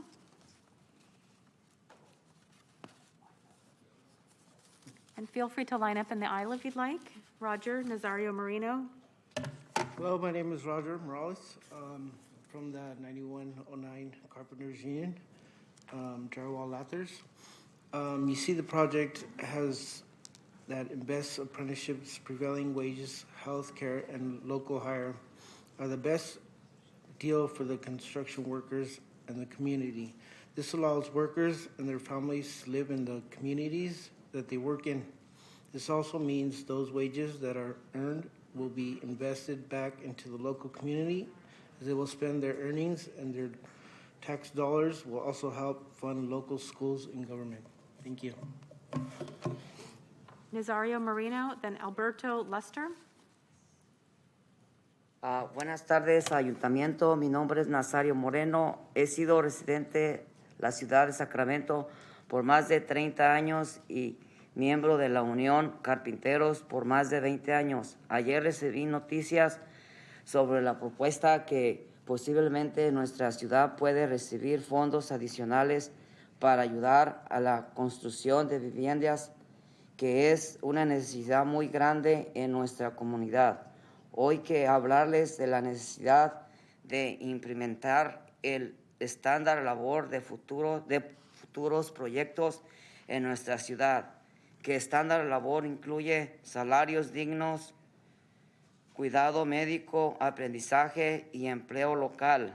El estándar laboral nos da la oportunidad de poder darles a nuestras familias las necesidades básicas.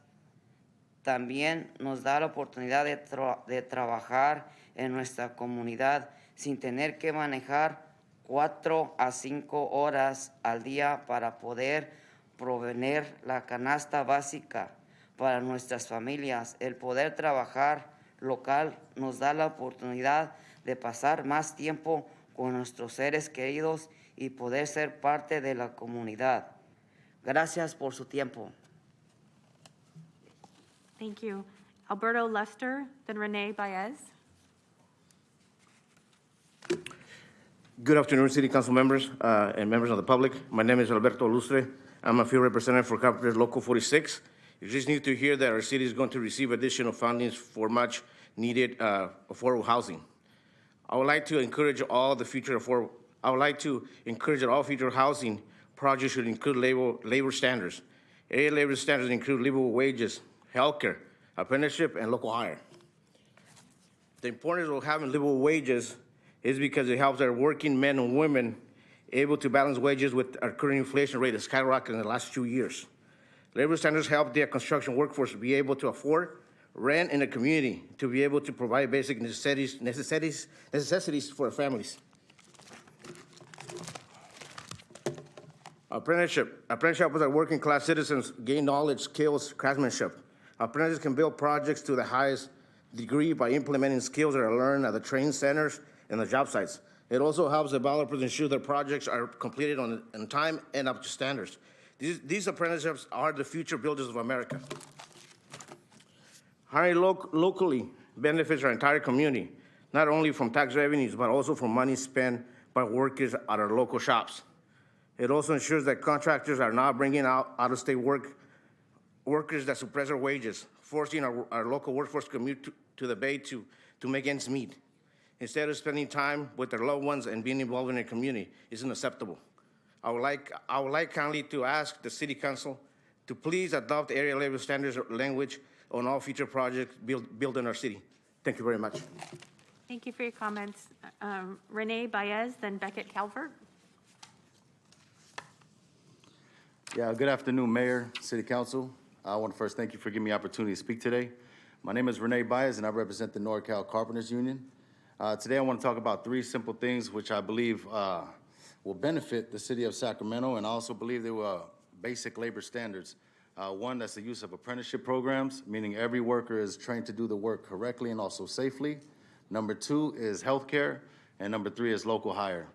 We're not against building affordable housing and building housing and infrastructure and buildings and all that. We're not against all that. What we're against are non-responsible developers who are hiring non-responsible general contractors who in return cheat their workers out of a livable wage.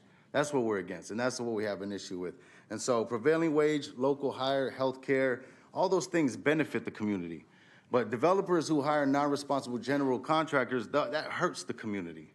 You know, on a deeper level, if we want to look at it, by not hiring local construction companies and holding them to these basic labor standards, we're allowing them to hire out-of-town workers and cut them off from having health care, having a livable wage. And so what happens is we see these projects happening right down the street in our own community, and yet we continue to allow this to happen. It's time that we start to take ownership of what's going on. See, these workers are getting paid in cash, and that means they're committing tax fraud. And this is the stuff that's happening right down the street from us. We see this, we talk to these workers, and this is exactly what's happening, yet we continue to allow this to happen in our community. I think it's time that we start taking a little ownership and holding these developers and general contractors, we need to hold them accountable. What are we gonna do? City Council and Planning Commission, we're all for building. Build, but hold these developers and contractors accountable. Thank you. Thank you for your comments. The next speaker is Beckett Calvert, then Marie Antoinette. Hello, my name is Beckett Calvert. I'm a member of Local 46 Carpenters and a veteran.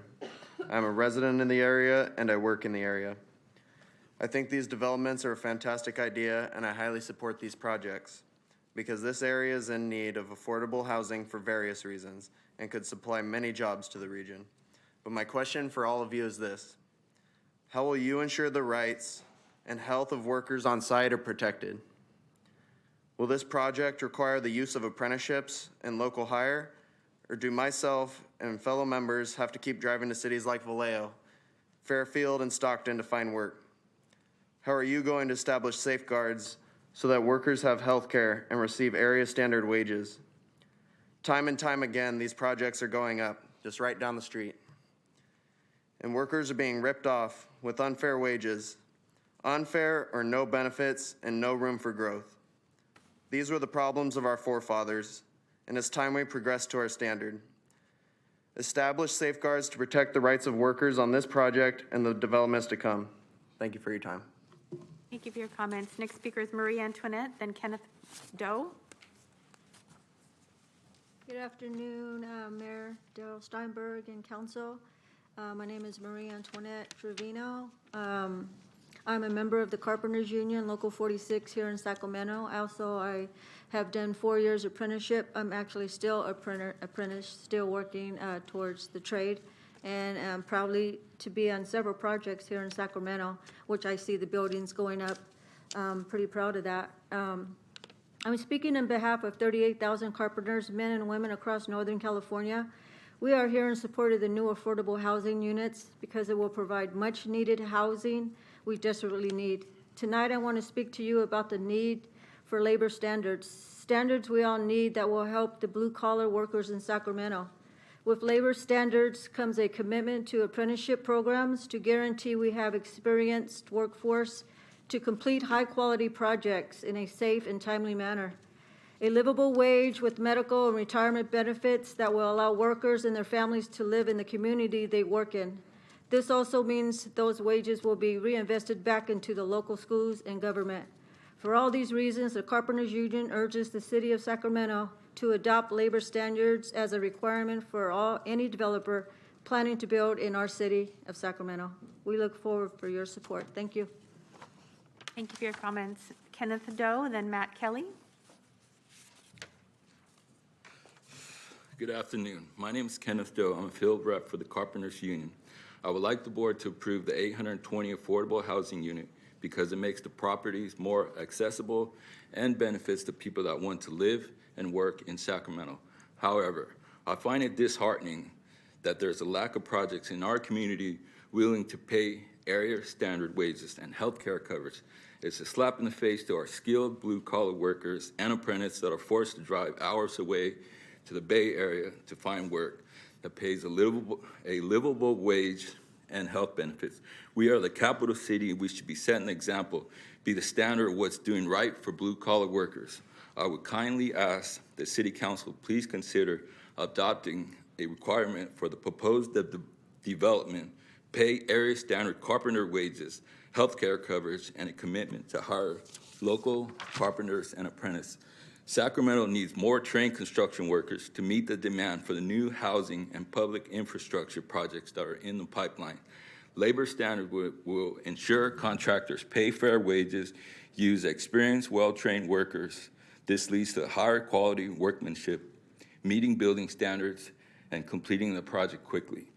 These developers will never do the right thing and pay area standard wages on their own. With your leadership, we can send a message to all these developers in Sacramento area. We will not stand for the exploitation of carpenters and apprentices so they can increase their profits. Before I go, let me leave you with this one question. How can you, as a city council, better support and guard the working class men and women of our beautiful and diverse city of Sacramento? Thank you for your time. Thank you for your comments. Matt Kelly, then Chris Palomo. Good afternoon, Mayor Steinberger and council members. My name is Matt Kelly. I'm a proud resident of Sacramento for all 33 years of my life, and I'm a member of the Carpenters Union for 10 years. We're all excited about building affordable units, and we know how much we need those in this city. but there are some things that concern us. And since the city is putting money into these projects, I think there's some things that you guys can demand from these developers and contractors to help out more than just people looking for affordable housing. Maybe paying prevailing wage on these projects, because I guarantee you there are low-income housing units being built all over the city that if you were to go and talk to workers there, they're hardly making more than minimum wage. So if we continue to let that happen, we're going to need a lot more affordable units than we have right now. Healthcare, we all know how much healthcare can cost. There's no way to drive a family broke quicker than medical bills, and then they'll be needing affordable housing. So how about the men and women working on this get healthcare? Local hire. You know, this is an investment into our community and the unhoused, and it'll be a lasting investment into the community. But another way to invest in the community is to make sure that the people making the money on these projects live in this community, so they spend the money in this community, thus reinvesting in this community. And also apprenticeship, like everybody who has come up here has mentioned. Make sure that people, if they're getting on these projects and it's their first construction project, that it's not their last construction project, that they're learning lasting skills that will give them a long-lasting career. So what I ask is just that when you are thinking of the interests of the people that need affordable housing and you're carrying the interests of these already wealthy developers, please think about the interests of the men and women building these projects as well. Thank you. Thank you for your comments. Chris Palomo, then Parker Evans. Good afternoon. My name is Chris Palomo, and I'm also a field rep with the NorCal Carpenters Union at a local 46 here in Sacramento. Thank you for allowing me to speak today.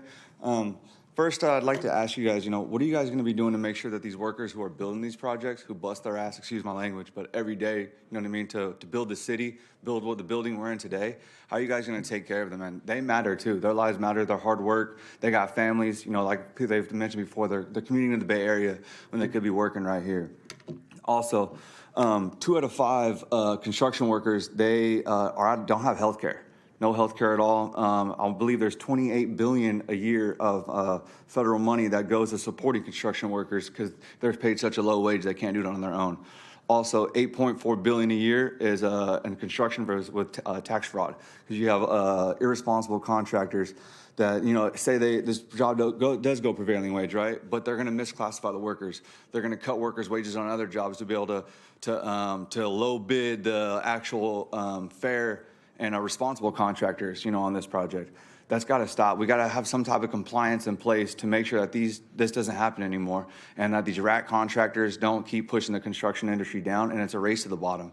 I'd like to ask you guys to, please think of the hardworking men and women when you guys do, vote on this, and thank you. Thank you for your comments. Parker Evans, and then we'll go online to D8 Neighborhood Vine.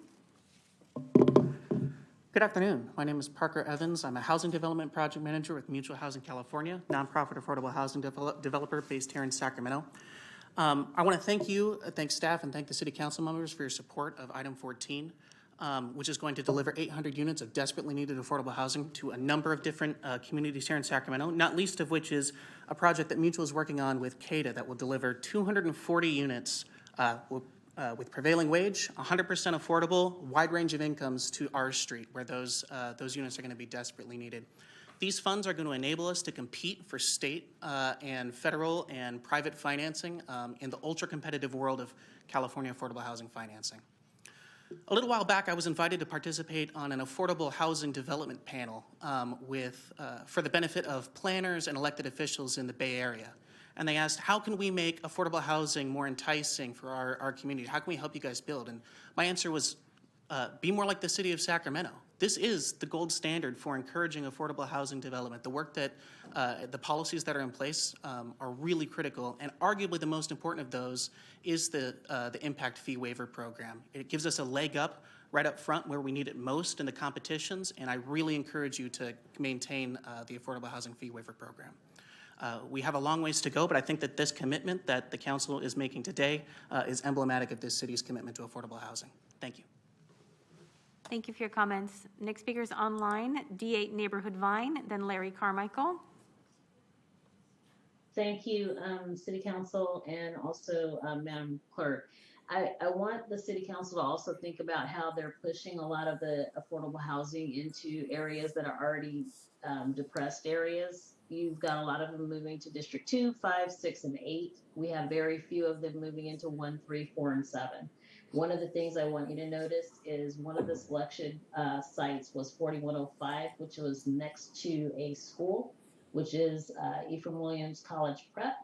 If you're looking at how you're converting green space into buildable area, you need to balance that out across the city. One of the concerns that I'm seeing is that I'm seeing homeless sites being placed next to schools, next to churches. There's not an outreach that's done beyond the 500-foot radius, and that needs to be increased because we're not looking at the total impact for the community. We agree that we do need additional housing. We do need to have housing for all here in Sacramento, but we need to have a mixed balance throughout all of the districts. We know that property taxes impact schools, and we don't need to have affordable housing all in the south area and not mixed throughout the city. That's something that I think planning needs to look at a little bit closer at, and I think that's something that the city needs to look a little bit closer at. One of the other things I want you to think about is you're converting a location on 9th Street right behind Ephraim Williams College Prep. That's like taking McKinley Park, a section of McKinley Park, and converting it into housing. So that's something that I think that the city and the planning department needs to take a look at a little bit closer and look at what you're doing to the communities with the model mixes that you're putting into the different areas. Thank you very much for allowing me to speak, and you have a good evening. Thank you for your comments. Larry Carmichael, then Mike Jaskey. Hello and good afternoon. This is Captain Larry Carmichael with the Salvation Army. Just want to say thank you to the City Council, Daniel Foster and others for bringing forward these wonderful plans. We are excited to be part of this and to continue serving Sacramento and those that are unsheltered and needing additional support throughout the community. We look forward to this and others in the future to continue building a better Sacramento for our friends, our neighbors, our loved ones. Thank you for your time. May God bless you. Thank you for your comments. Next speaker is Mike Jaskey, then John McCall.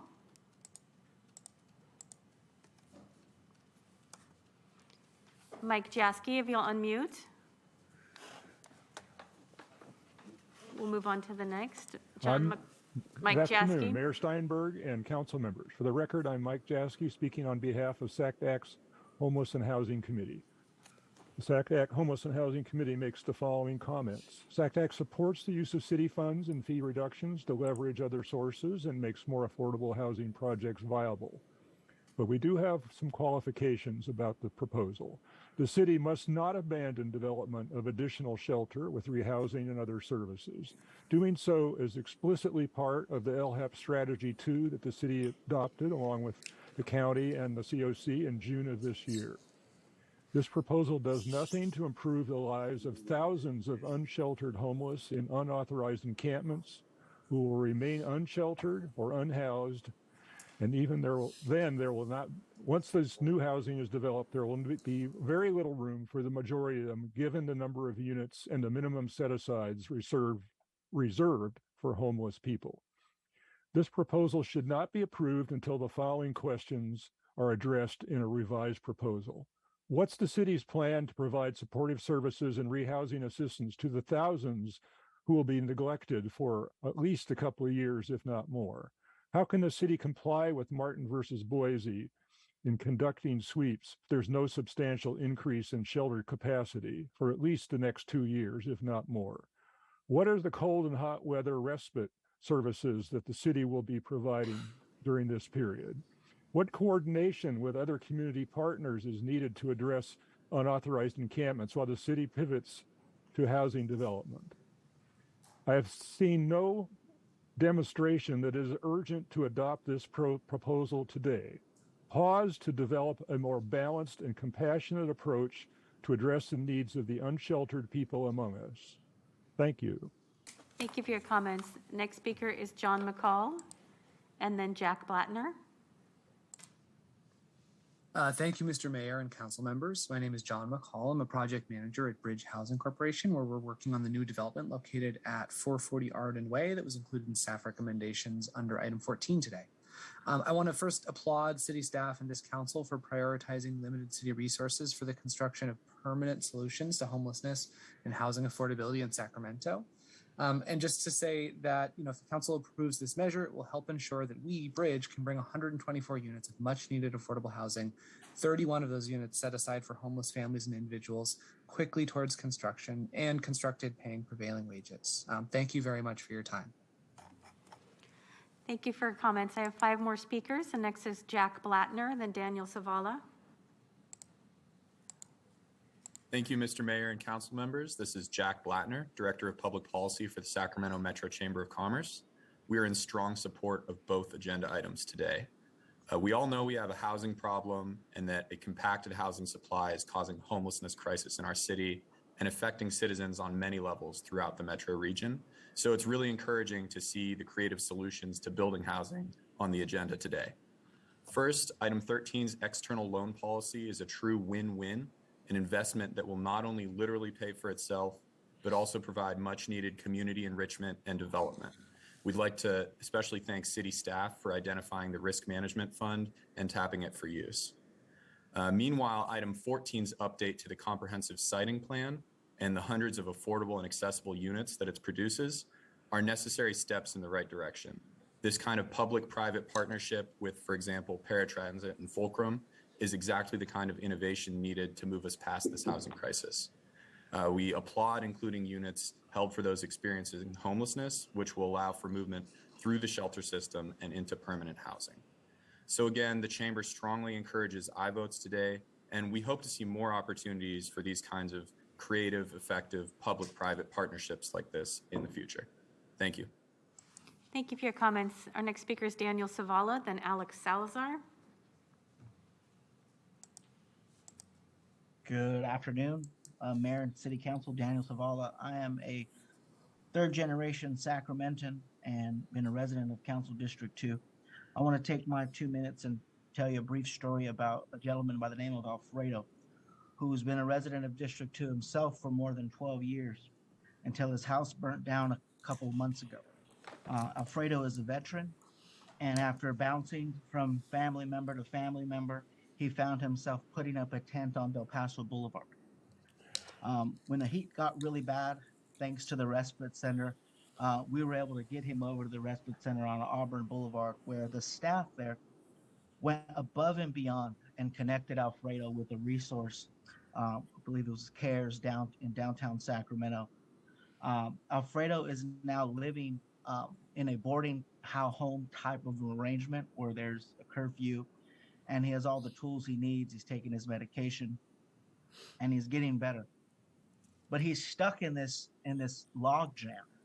The simple fact is that Alfredo, who's on a fixed income, who's looking for a place to live, there is no such place for him to live and for people like Alfredo to live in our city.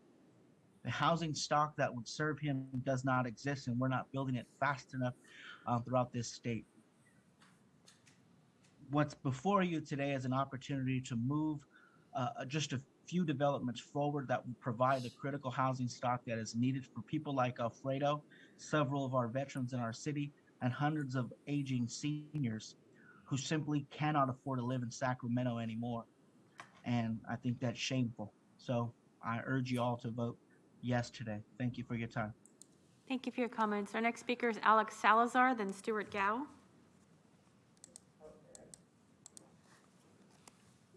Alex Salazar, if you'll unmute.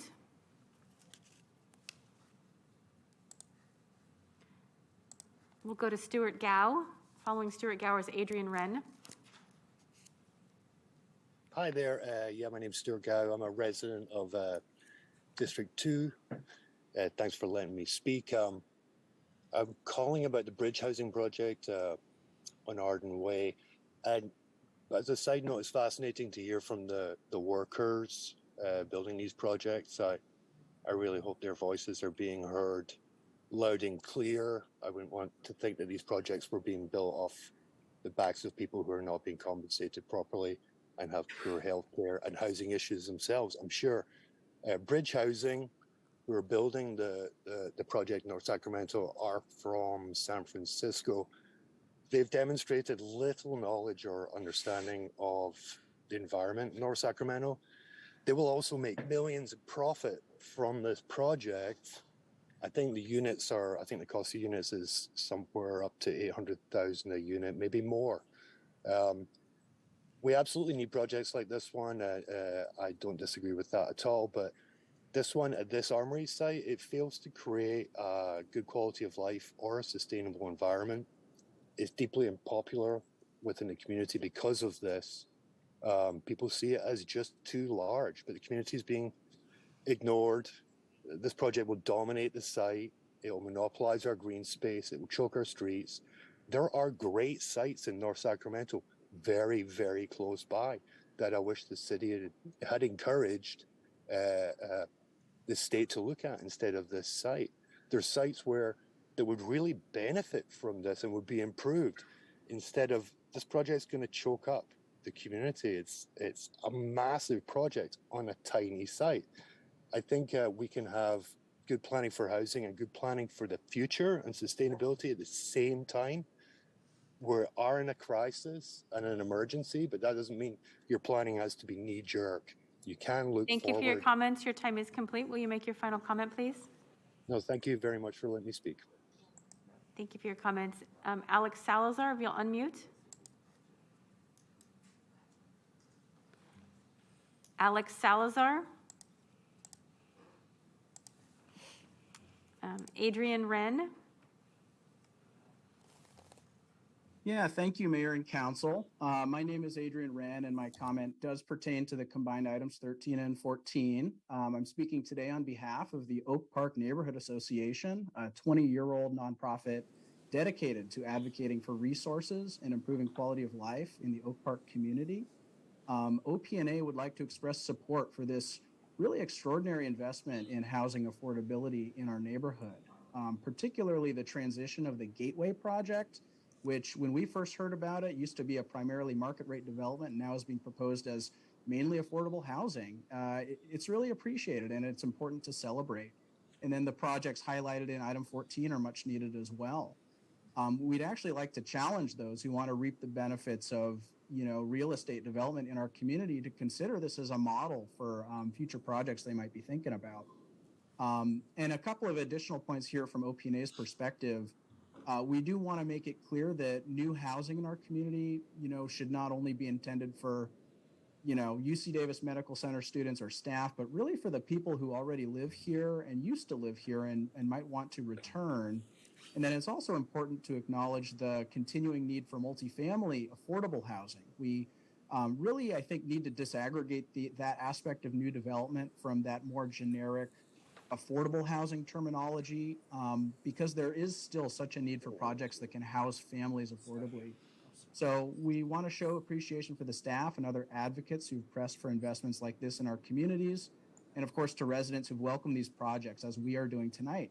This investment will be significant as we can combat the ongoing gentrification, displacement, and cost of living increases that we're grappling with in Oak Park. So again, we urge your approval of items 13 and 14, and thank you for your time. Thank you for your comments. Mayor, I have no more speakers. I'm sorry? I have no more speakers. Okay. Thank you. Thank you very much, members of the public, for weighing in. Let's start with my colleagues. Councilmember Harris, you're first. Thank you, Mayor. Just John Colville, would you mind stepping up? I have just one brief question about item 13.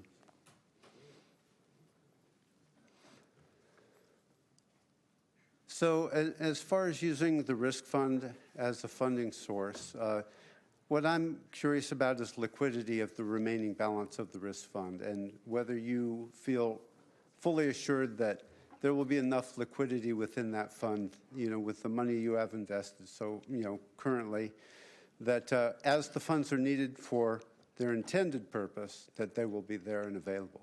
Councilmember, I do. We've worked strongly with the finance group, and we did an actuarial study to see what kind of uses and what the historical forecast of uses is, as well as talked to the attorney's office about any upcoming lawsuits and asks of this fund, and I'm confident that there's a sustainable amount of money in there to cover this. Excellent. That's exactly the response that I was hoping for. That's all, John. That's all Thank you, I sir. have.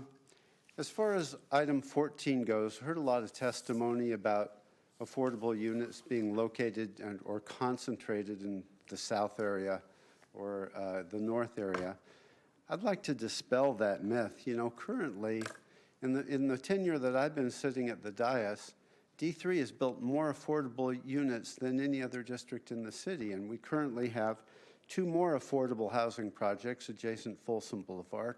Fong Ranch Road is a big one. We put in the 69 units in the AJ in the River District. We've got the Wong Family Development Center. So it is not true that this is an overinvestment in certain areas or, you know, basically concentrating in certain areas. I'm rather proud of the fact that in District 3 in East Sacramento and in Natomas that we have some affordable units going in. They are spread throughout the city, as well they should be. And I think this is a great thing. As far as the comprehensive siting plan, shifting more to housing rather than shelter beds is not a bad strategy. We know that in the homeless community, we don't have an area, let's say we get somebody in a shelter and they start making significant progress with their issues, become ready for housing. We don't have enough housing stock to carry them all the way through to complete recovery and you know, a lifestyle where they can start to be self-sufficient. So, you know, we have to do it all. As the mayor said, we're working on a plan with the county to get more robust services applied. So we're trying to attack this from all angles. 2 of the last standing projects in the comprehensive siting plan are also in D3. One is on North 5th Street, working with Shelter Inc. to increase the number of beds in that facility that used to be our detox facility. This is a great project, and Shelter Inc. is doing a fabulous job with the homeless population there. And the next one is Joshua's House, which is a very unique project on Larchwood that would serve as a respite facility for people who are homeless and experiencing the end of their life. So it's an end-of-life care residential facility. So, Mr. Mayor, to that end, I wanted to, I'd actually like to move item 14, but with some direction. And that is that Joshua's House has a temporary funding gap of about $400,000 that we need to close. And I would like to just put direction in this motion that staff look at a way to close that gap. Could be the Housing Trust Fund, could be the zero impact fee, but we need to get there, and it's a temporary situation. I don't think that the money would actually be used in the project, but we need money up front to assure construction moving forward. And item number 13, I don't want to move that because I think that maybe the council member in the district for the Gateway project might like to have that opportunity. Thank you, Mayor. I know I have no issue with exploring all of the options to complete the Joshua's House project. It's an important project. So I'm okay with that if the seconder of the motion is on 14. I'm happy to second 14. Nobody else wants the honor. What's that? Oh, I know. Okay, no, I just didn't know if somebody wanted to jump up and second it. Okay, but Well, somebody, I'll withdraw my second so somebody else can second no, it. it's fine, Mayor. You should make the second. No, I don't care. Vice Mayor. Fine, Go. we will take your second.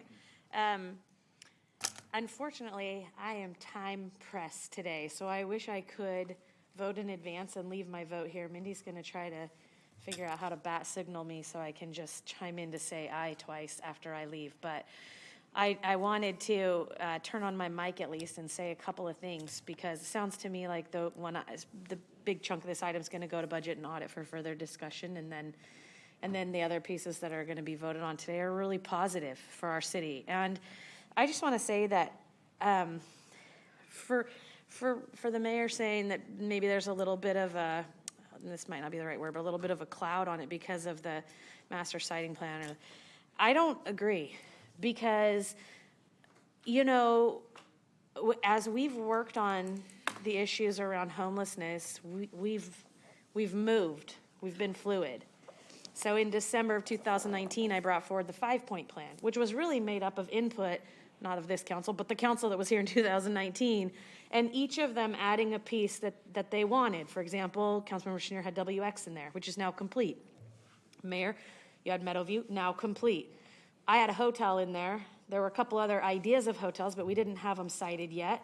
But then these two came along and we cited those 2 hotels.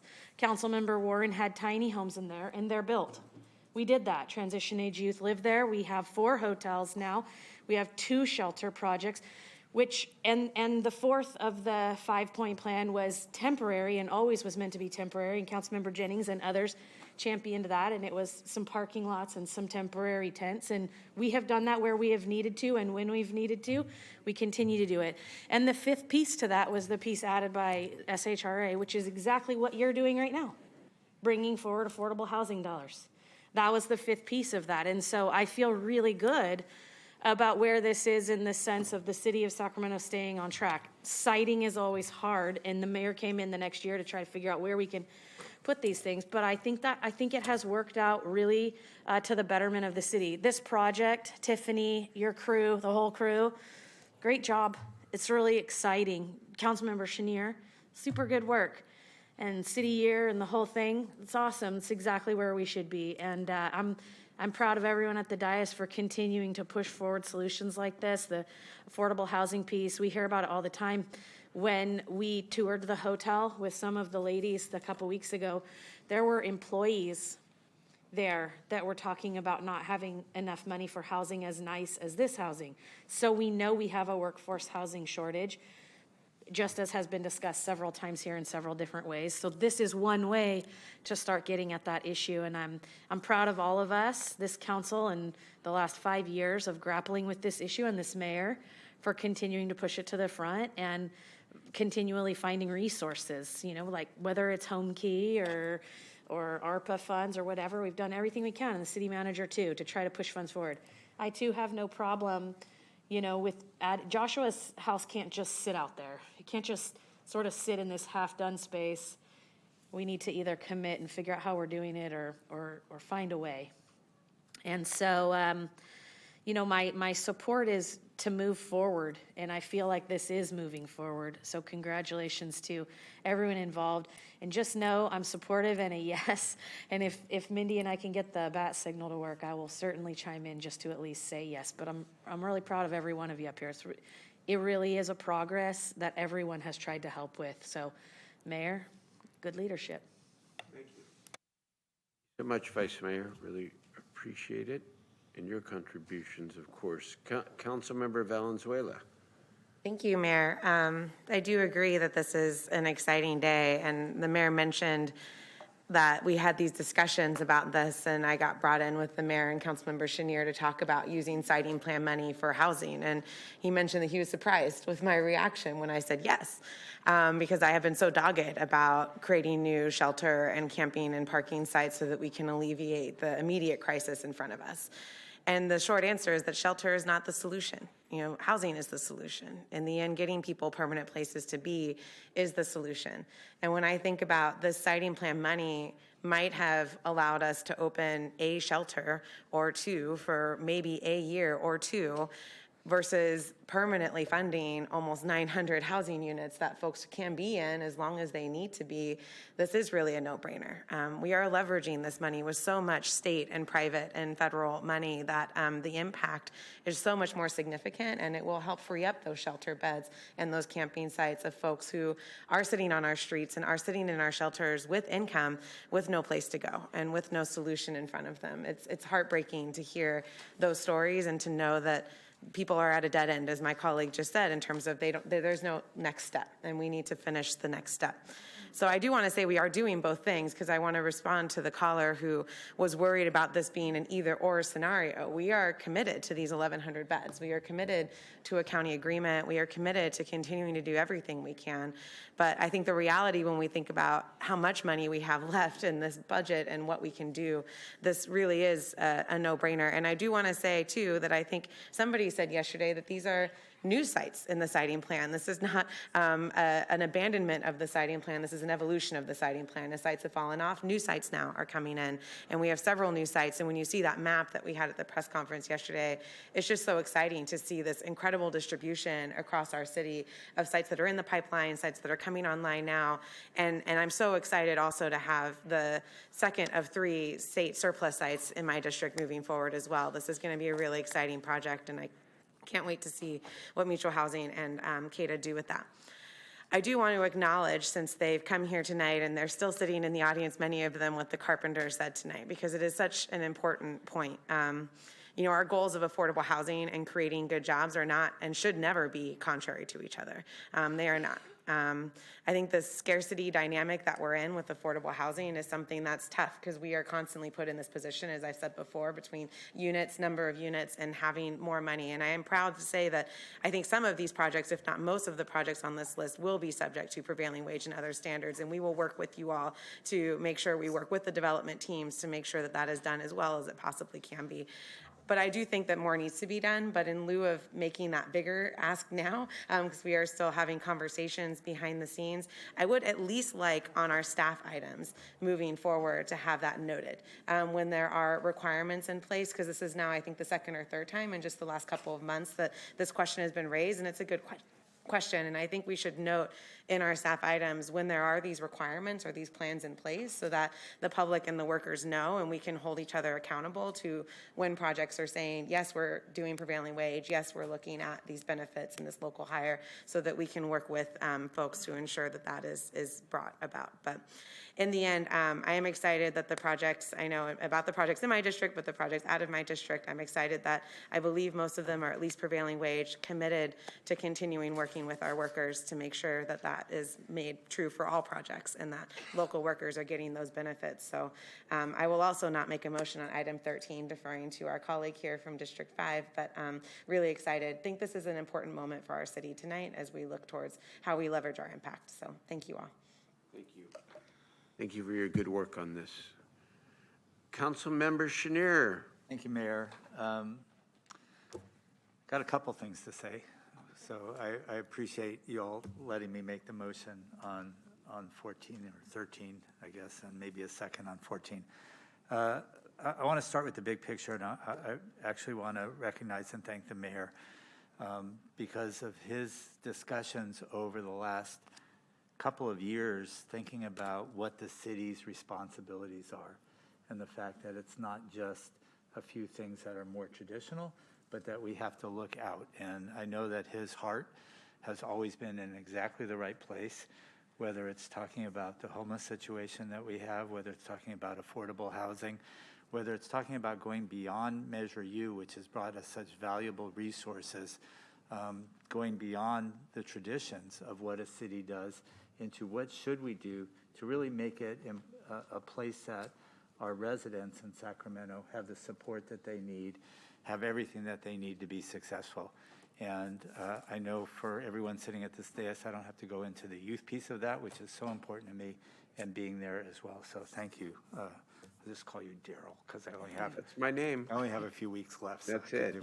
Thank you, Jay.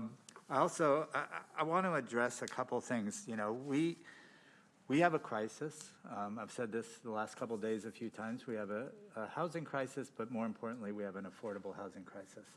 Or for Julie, we have an attainable housing crisis. We just don't have enough housing that people can afford really anywhere in the city. We also have a great partner with SHRA, and have been working with them on a lot of projects, and many are funded within this proposal. But we have to think a bit more creatively, and I've said this from the dais before. If we have to spend, because of regulation and all kinds of issues, $400,000, $500,000, $600,000 a door, we're just never going to get there, because we don't have those funds. So thinking differently and being creative is something that I think, have the ability to do because of the people we have, because of our staff, and because of the people who sit in this dais. And I think this proposal shows that we can do it a little bit differently. So I want to address three things.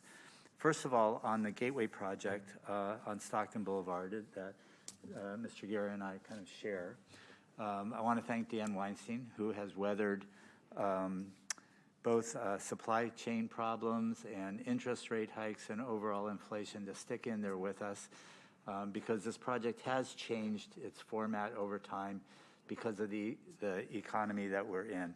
So I think it's important. I want to say thank you, and I know you have other projects on Stockton Boulevard. You have made an investment or a decision to invest in an aging corridor that needs help. And we know Aggie Square is there, but the things that you're doing there and hope to do there, I think bring new life into an aging corridor, so thank you for that.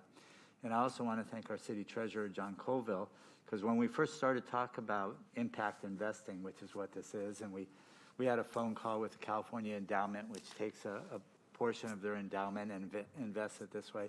This is different, and it's creative, and you kind of dove into it head first and said, we'll figure out how to do this, and that's why we are where we are today and why we're able to do the Gateway project, and I hope more projects as we go forward. So, John, thank you for being open to it and doing the research and helping us make it happen.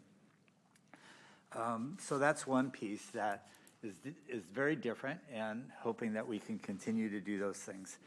On the KIND project, I want to thank Julie and Nick and representing Mark Friedman here. You know, this kind of grew out of a conversation with Mark and I where Mark said, we got to do something for city year kids. Those are the exact young people that we want to come to Sacramento and stay here and live here and be part of our community. And I kind of came back with, if we're going to do that, we also need to think about transition age youth and those who are represented by so many of the nonprofits that are sitting in the audience and came and testified. So that's a little bit different than what you did in West Sac, but understanding the complexities of it, we have something here that is going to be a real model that we can use, hopefully for other places in the city. And I've already had a couple people in the audience say, I might know where we can do it, which is great. We'll be in touch. But I want to thank Fulcrum for taking a risk on this, and then Paratransit also for doing something a little bit out of their comfort zone. And I need to thank Claudia Jason from the D5 staff, who has convened all of the nonprofits working, not all of them, but has convened the nonprofits working with transition age youth to say we need to figure out how to do this and provide these homes for folks. So I'm really excited about that one. And the fact that Fulcrum is donating back half their profits, or $7 million, back to Paratransit after this, is the community that we should be, where we're looking out for each other and supporting each other and bringing investment with each other. I want to recognize Habitat because of what they're doing. This is the $500,000 that we're putting into kind of expansion of Rock the Block, and they've committed to raising $250,000 to match that. So we have $750,000 that'll probably be spent over 2 years to help fix homes for people who live in the neighborhoods now. This very much complements the $10 million that we're putting into Aggie Square between UC Davis and the city around mortgage assistance, rental assistance, renovation assistance, all of those things. So I'm excited about that, and the fact that we can help keep 70 to 100 families in their homes in the neighborhood as we do this. I mean, gentrification, to me, gentrification is not always the problem. Displacement is the problem when gentrification happens. We have to figure out how to balance those things, and this is certainly one way to do it. And then I want to specifically say to Oak Park, if we count the related homes on 39th and Broadway that were kind of the last batch of things that we've done, we have 343 affordable units coming into the neighborhood. That's significant, and it's significant for a neighborhood that really needs it. So I think this is great. I'm very excited about it. I will happily move, I guess, 14 which one am I moving? 13, and second, 14. I want to provide a little bit of additional direction. Now, some of the money that's coming into this, into the 10 homes, into the Habitat money, is former bond money that we've been kind of sitting on for a while, looking for the right way to spend it. We have some additional funds there. I think it's between 1.6 and $2 million. I'd like to provide direction to staff to look at how we can get more units. That money has to be spent in Oak Park, but how can we get more units out of those dollars, whether it's additional rock to block, whether it's new housing construction. I'm open to what that is, but hoping that, Danielle, you can work with whatever stakeholders we need to and bring something back.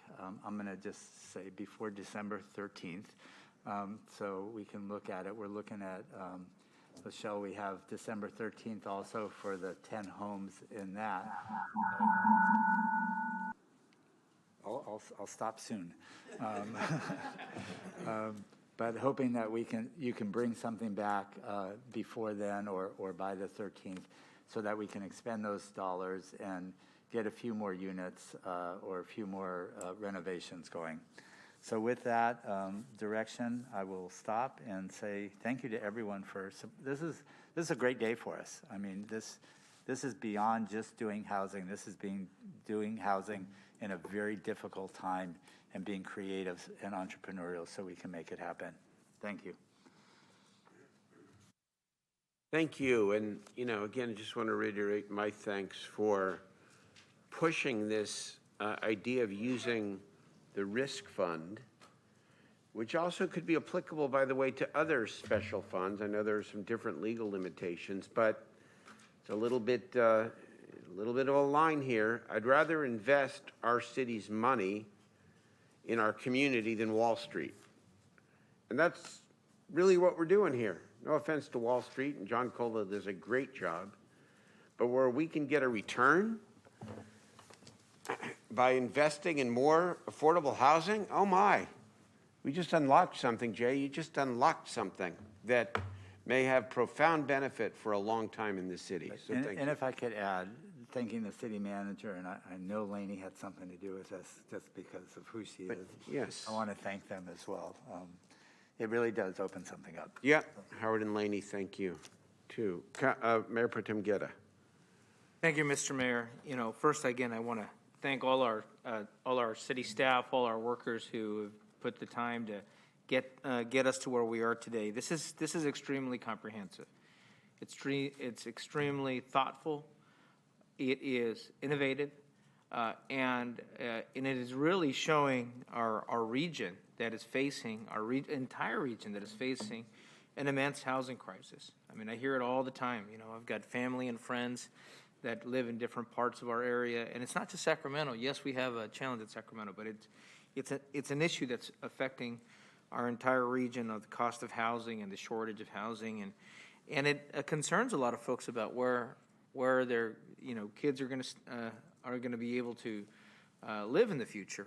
Where they're going to be able to live in the future, where families are going to be able to stay. So the fact that this approach here today, what we're looking at, isn't just in one area of, say, the traditional conversations we've had where it's only extremely low-income housing or permanent supportive housing. The two actions combined today is a very thoughtful approach about all of the sectors that we need.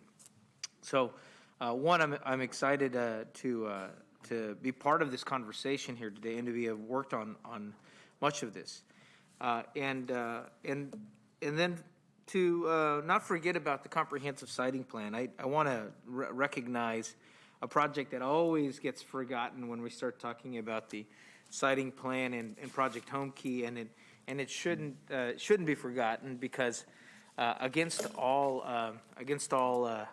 odds.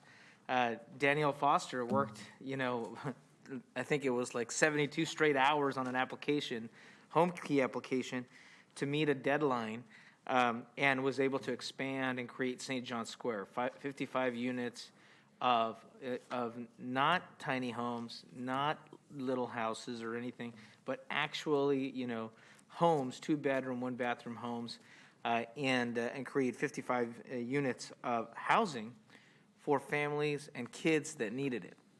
And that wouldn't have happened without the hard work of our city staff.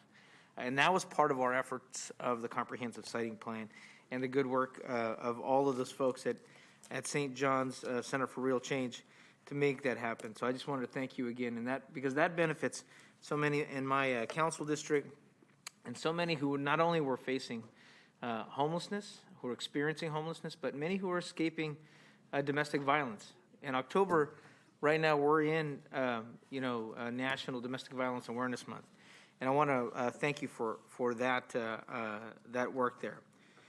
On items 13, I also want to thank the city treasurer, because you have consistently been creative, and every time we've thrown something at you, trying to figure out how we can actually make something happen here.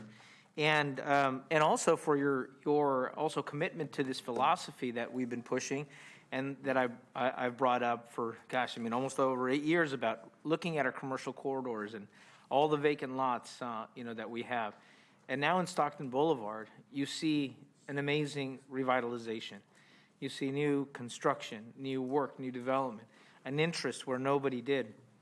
And that thought process also isn't about just Stockton Boulevard, but now we're talking about Florin Road, and we should be talking about Franklin Boulevard and Mack Road, and areas where we have still many challenges. For a long time, downtown was the focus. Councilmember Harris is correct. A lot of focus has been in the central city and construction, but there's areas in our city that meet the need, and this plan today recognizes that. It recognizes that we need housing in all parts of our city. And that we need, at all levels, extremely low income, affordable, mixed income housing, and yes, even some market rate, to making sure that as professionals who are entering their career, that they move on and they're able to have a place to live. I want to echo a little bit about the concepts that we had about Aggie Square and avoiding gentrification.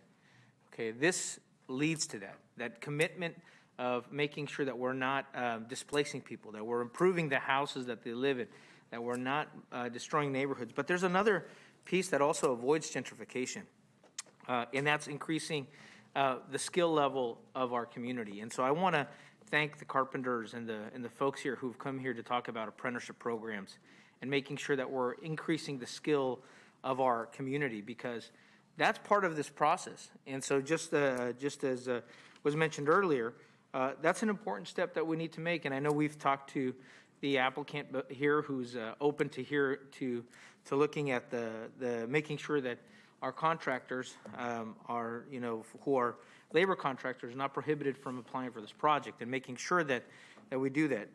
And I do think that we need a deeper discussion about our entire city, about making sure that we're doing more local hire, because that is part of the issue of addressing gentrification. If we hire locally, if we have a commitment, a philosophy locally, that people who live in our city can work in our city, and just like today, before I got here, I had to go pick up my kid, and because my wife couldn't pick him up today, and so that couldn't happen if I had to work 3 hours away. If we don't have that thought process about how do we support local hire and local work, then we're making it difficult for working families to be able to be with their families as well.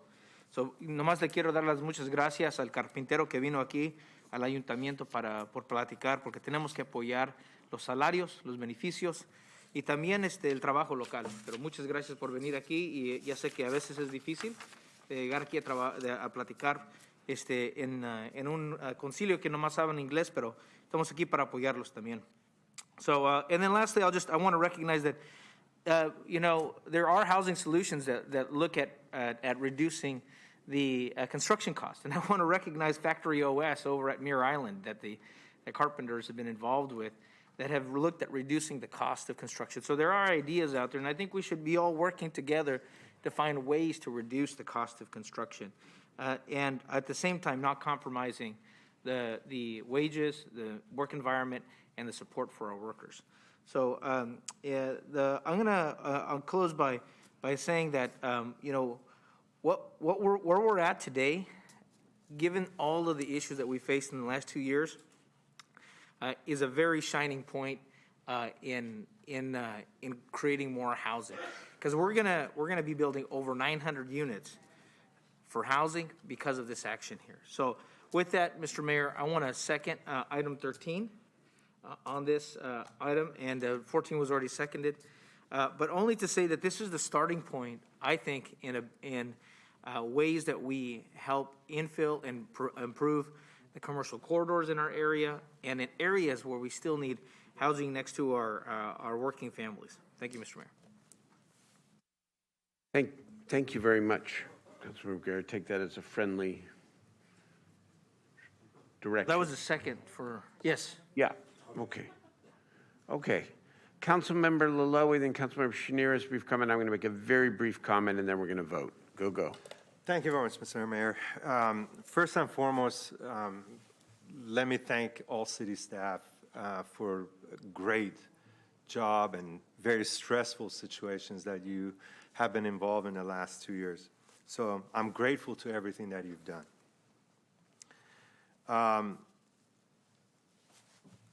I hear all my colleagues and how excited you are about the projects that are coming on from item number 13 and 14. But, let's not make this a hunky-dory and a rosy event when we're not really speaking about the grim reality on what's on the ground.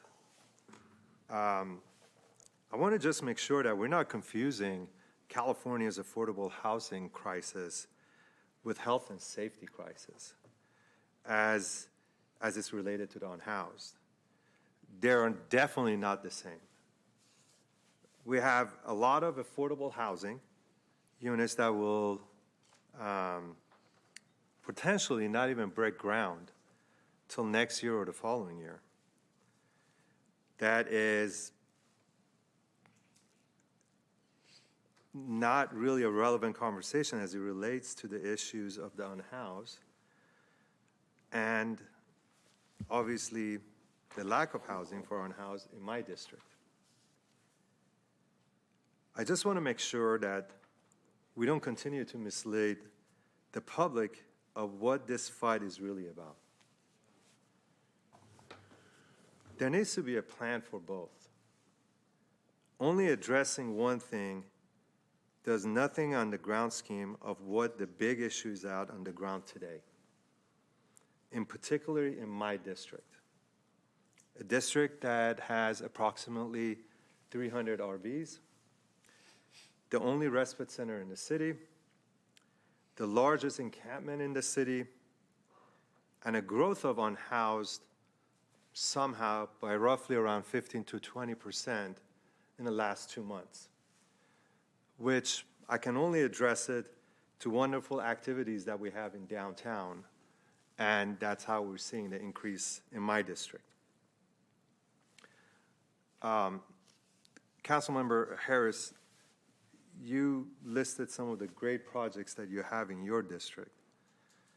In the last approximately 10 years, there are 2 major large master plans of affordable housing in District 3.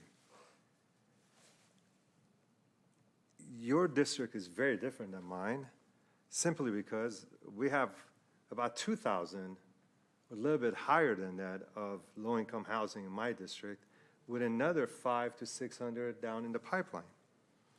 So I think context and perspective is very important.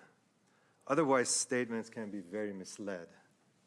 So when a caller calls and they're concerned about some districts getting this oversaturation between maybe District 2, District 6, those are valid calls, and it's a valid information to share with. As we are changing our way of investing, making large investment for housing, which I definitely support, we have zero plan for what's happening on ground today.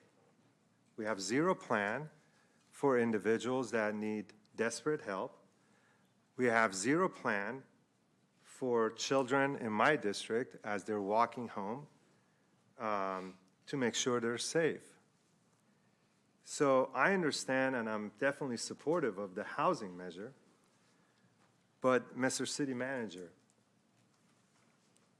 what about the other services? What about, the health and safety of both the unhoused and the very residents that live in a very underinvested district that are predominantly 95% black and brown? Do we have solutions to make sure that we can keep those areas safe and healthy for the residents and for the unhoused? So to answer that question, if you're talking about to the scale that we all would like to see, the answer is no. We don't have enough resources to do what it is that we all want to do. I will tell you, though, that we are working with the county on this partnership agreement, and we're probably going to have a final draft here in the coming weeks for adoption by the 4x2. They will go to the respective boards as a binding agreement about what roles and responsibilities look like. And on the county side, we're looking for the county to provide all the wraparound services, all the mental health services, substance abuse, those things that we would be responsible for one, maintaining the 1,100 beds that we have, and hoping to hold on to those, quite honestly, given our 5-year forecast and our financial outlook. That is our goal. So also what we've carved out and what I will be bringing to this council in the coming weeks is a $4 million contract for cleanup. $3 million to augment Forensic Clean, our current contractor, along with another $1 million for private property storage in conjunction with the implementation of the sidewalk ordinance. It's not enough. And we're trying to figure out the best way to use limited resources. And you heard the mayor talk about earlier about taking this in transition. You heard from Councilmember Valenzuela as well, that we're going to transition from providing these shelters and trying to maintain those beds and into what I'm calling throughput, what I've been calling over time, so that people have places to go, so that we create that capacity. So there is a plan. Is it sufficient? No, not nearly. And I appreciate that answer. However, I do have a little bit of it's somewhat confusing that conversations take place between yourself and some of the colleagues where they're not facing the same issues and problems at a very high level as I'm facing within my district. So what decision is made regarding District 4 or other district has absolutely no relevance when it comes to my district. Hence, as I said, in the last 2 months, the unhoused population in District 2 has increased by roughly around 15 to 20%. And unfortunately, to this day, no one can answer, why is that happening? Are we taking some of the unhoused and bringing them to District 2? Because we have to be open with the public. We have to be transparent. So when I sit down in community meetings, these are the questions. Why are the unhoused community, why is it increasing in our district? Well, and let me tell you what they say. Well, for the last 30 years, District 2 has been used as a dumping ground from the city. And my first 2 years, I fought that very aggressively because I simply did not believe that, right?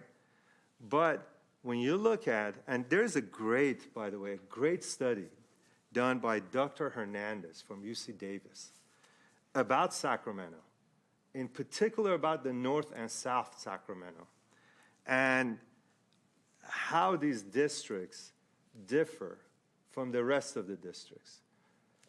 So I'll definitely vote on these two as a yes, but if we're taking funding and we're saying we're not going to do anything else, then what are my residents going to do with this huge increase of the unhoused in my residential areas?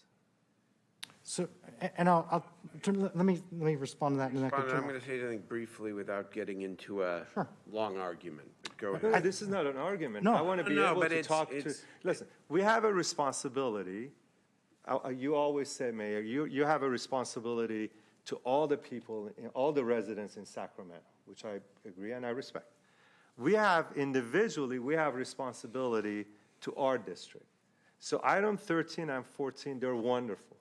And as I said, they're supportive.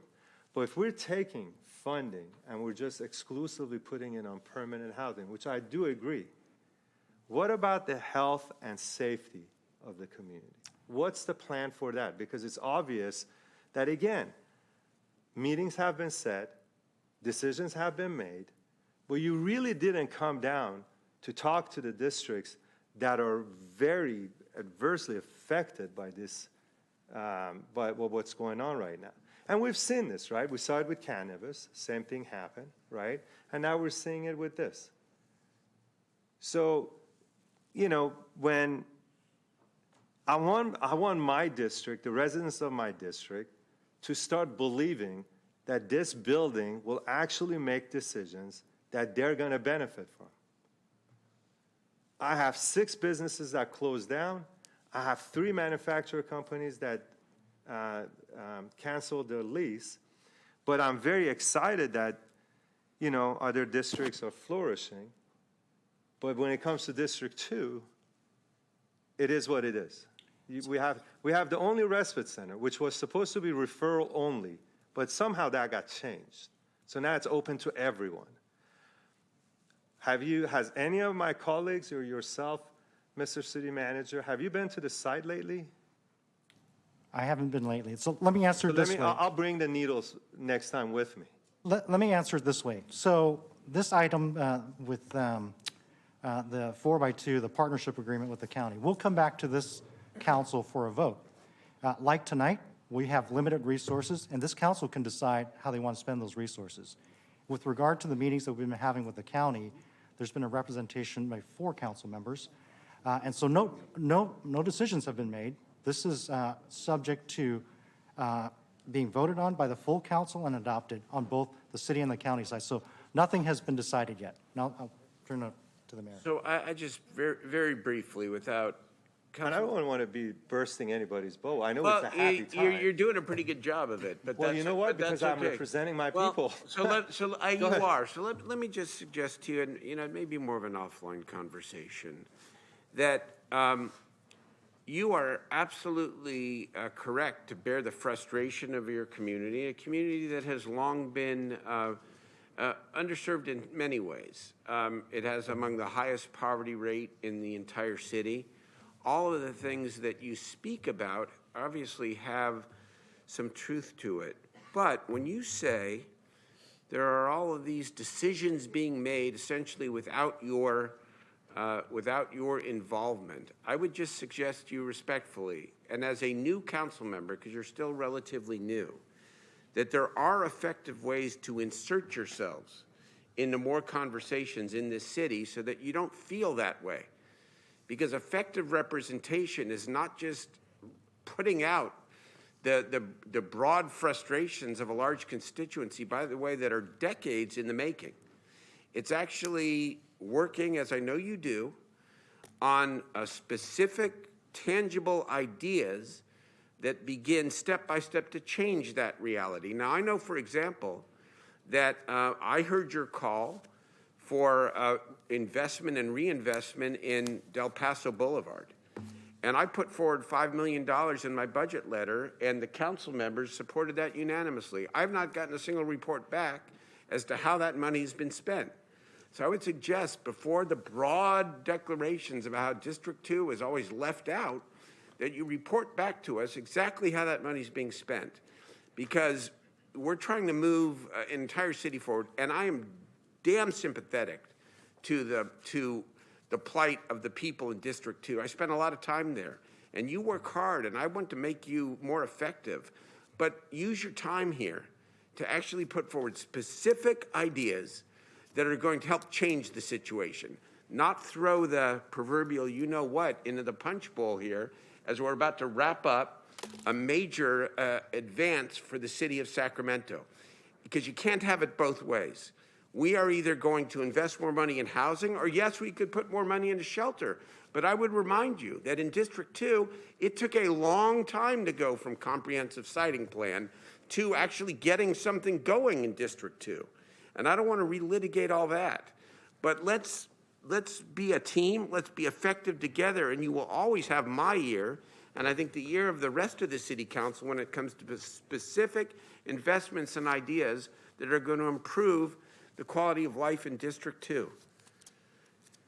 Well, I appreciate Well, good. the advice. Thank you so much, Mr. Mayor. It's good advice. But yes, I might take some blame on my rookiness, but both you and I, we both have gray hair, so we've been around the block a few times. The problem of health and safety is a big concern in my district. Really? Well, yes. Well, of course. And what's your point today as we're about to vote for 2,759 affordable housing units? I don't So get the one of point. my points is, this is great, and I'm going to vote yes, but what about the 300 RVs? What are we going to do with that? We're going to do our very best to get as many of those people into housing with the services that they need. That's Well, what we we're have gonna do. 102 acres of land that's been sitting there for about 2 Then years. bring back a proposal on the 102 acres, and why don't you talk to Councilmember Vang about it first, which would be the right thing to do. Councilmember Chenier? Does that mean I'm done? Yeah, I think so. Well, Thank you. is that the proper way of conducting the meetings? Well, I'm just curious. if you want to go on, please, go right ahead. Well, again, I'm bringing you the question, safety and health, where is that going to fit in District 2? Let's have a council meeting out in District 2, and happy to show up with all of our colleagues, and let's focus on District 2. Happy to do that. Actually, in 2 weeks, we've rented a shuttle so I can take all you guys on a tour Good. of D2. I'd be happy to It'd go. be an eye-opener. I'd be happy to go. I just want to make sure that everybody knows that it's not all roses and flowers in District 2. That we have to literally think about the underserved people. Just because they don't make a certain amount of income annually, we cannot just overlook at them and say, well, they can't file a lawsuit against the city, so who gives a crap about them? Thank you, I'm done. Thank you. Councilmember. Very, very quickly, I just wanted to add one piece to the direction, which I forgot, which is looking at infrastructure along Stockton Boulevard, specifically thinking about, on these bond funds, the potential of doing $1 million towards transportation, and had a discussion with Jennifer Donlin Wyatt, so bringing that back with the other piece. And I'll second that motion. Yeah, thank you. Councilmember Vang. Thanks, thanks, Mayor. I'll try to keep this short. Just really first wanted to take this opportunity to thank Danielle and staff just for all your hard work and update on the comprehensive siting plan. I think we heard from a few of my colleagues today that, this is really an evolution of the comprehensive siting plan. So really just want to give kudos to the staff just for their hard work on this. I'm excited that we're committing our limited resources to build more affordable housing and permanent housing in the city. And I think all of you know that, every single night we have about 10,000 or even more plus individuals sleeping in tents and cars and in our shelters across the city. And so we have to make sure that we do our best to move our unhoused residents across the continuum, and investing in permanent housing and affordable housing is one way to do it. I also just wanted to speak directly to my colleagues, but also to Councilmember Lololi, that I hear your frustration, Councilmember Lololi. I too also represent a community that is underserved. And I think a big part of this is really about addressing homelessness at all levels, right? You, I think, also acknowledge that we have a housing crisis. And one way we can ensure that we don't get families on the street is making sure they can stay in their homes and they can afford the house that they live in. And so today is really about all of us thinking creatively to build more affordable housing in our city. But what I also heard as someone who represents District 8 and is deeply concerned about the increase of homelessness, is that we're also not moving away from the work that we're already doing, right? You heard a commitment from the city manager and also from the mayor that we are committed to the 101 beds, and if we have more funding, if mayor has more funding, we hope to figure out how we can expand those, right? And so it is about taking a holistic approach, Councilmember Lololi, and when District 2 does well, when District 8 does well, the whole city rises, right? And so I just want to share with you, as your colleague from District 8, that we're truly all in this together. And I will share with you, there is a large Hmong community in District 2. I visit District 2 often. We have encampments. I mean, oftentimes folks think that it is a black and white issue, but we also know we have unhoused folks that don't speak English, right? And so you're not alone in this, and it's gonna take every council member, it's gonna take all of us to really address homelessness in the city, and just know that this is really just the first step, right? We gotta make sure that we can get folks housed with services. And so just wanted to echo that and share that with you. And want to take this moment also just to congratulate the council members who represent the areas where these projects are happening. I know that it takes a lot to monitor and usher projects along, and so just really want to say congratulations to the council members that will be hosting these affordable units and affordable permanent housing in their district. So congratulations. It's a great day for the city. We have a lot of work ahead and really proud to be serving alongside all of you. Thank you. Thank you. I got Councilmember Lowy. Just one more comment. On the list for bridge housing, there's 243,290 that's being proposed to be given to them. And that was part of our comprehensive siting plan funds. We did give this particular developer one of the properties that was owned by the city for free.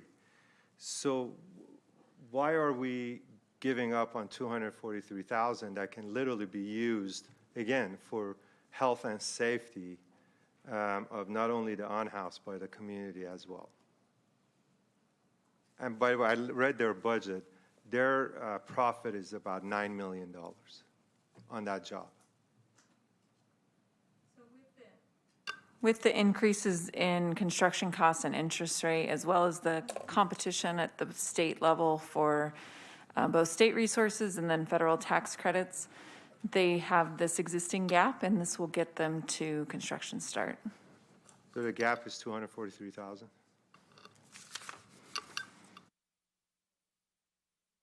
It's the 3.7 report. Because I saw it 243,000. Maybe I misread it.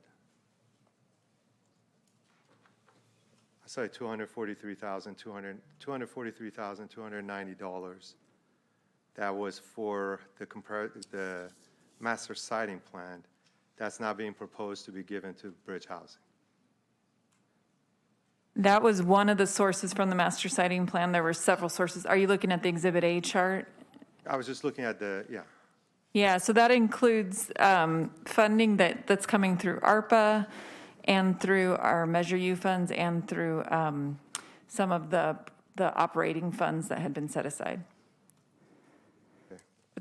But Exhibit A is focused on the sources piece. If you go to Exhibit B, it shows the uses of those funds to each of the projects. It's just that the 243 that can be used, again, for potentially cleaning and services for the unhoused. Because according to you, City Manager, we're going to be short in cash. Yeah, so I think what Daniel's talking about is that there was a gap, and staff looked at different ways to plug that gap.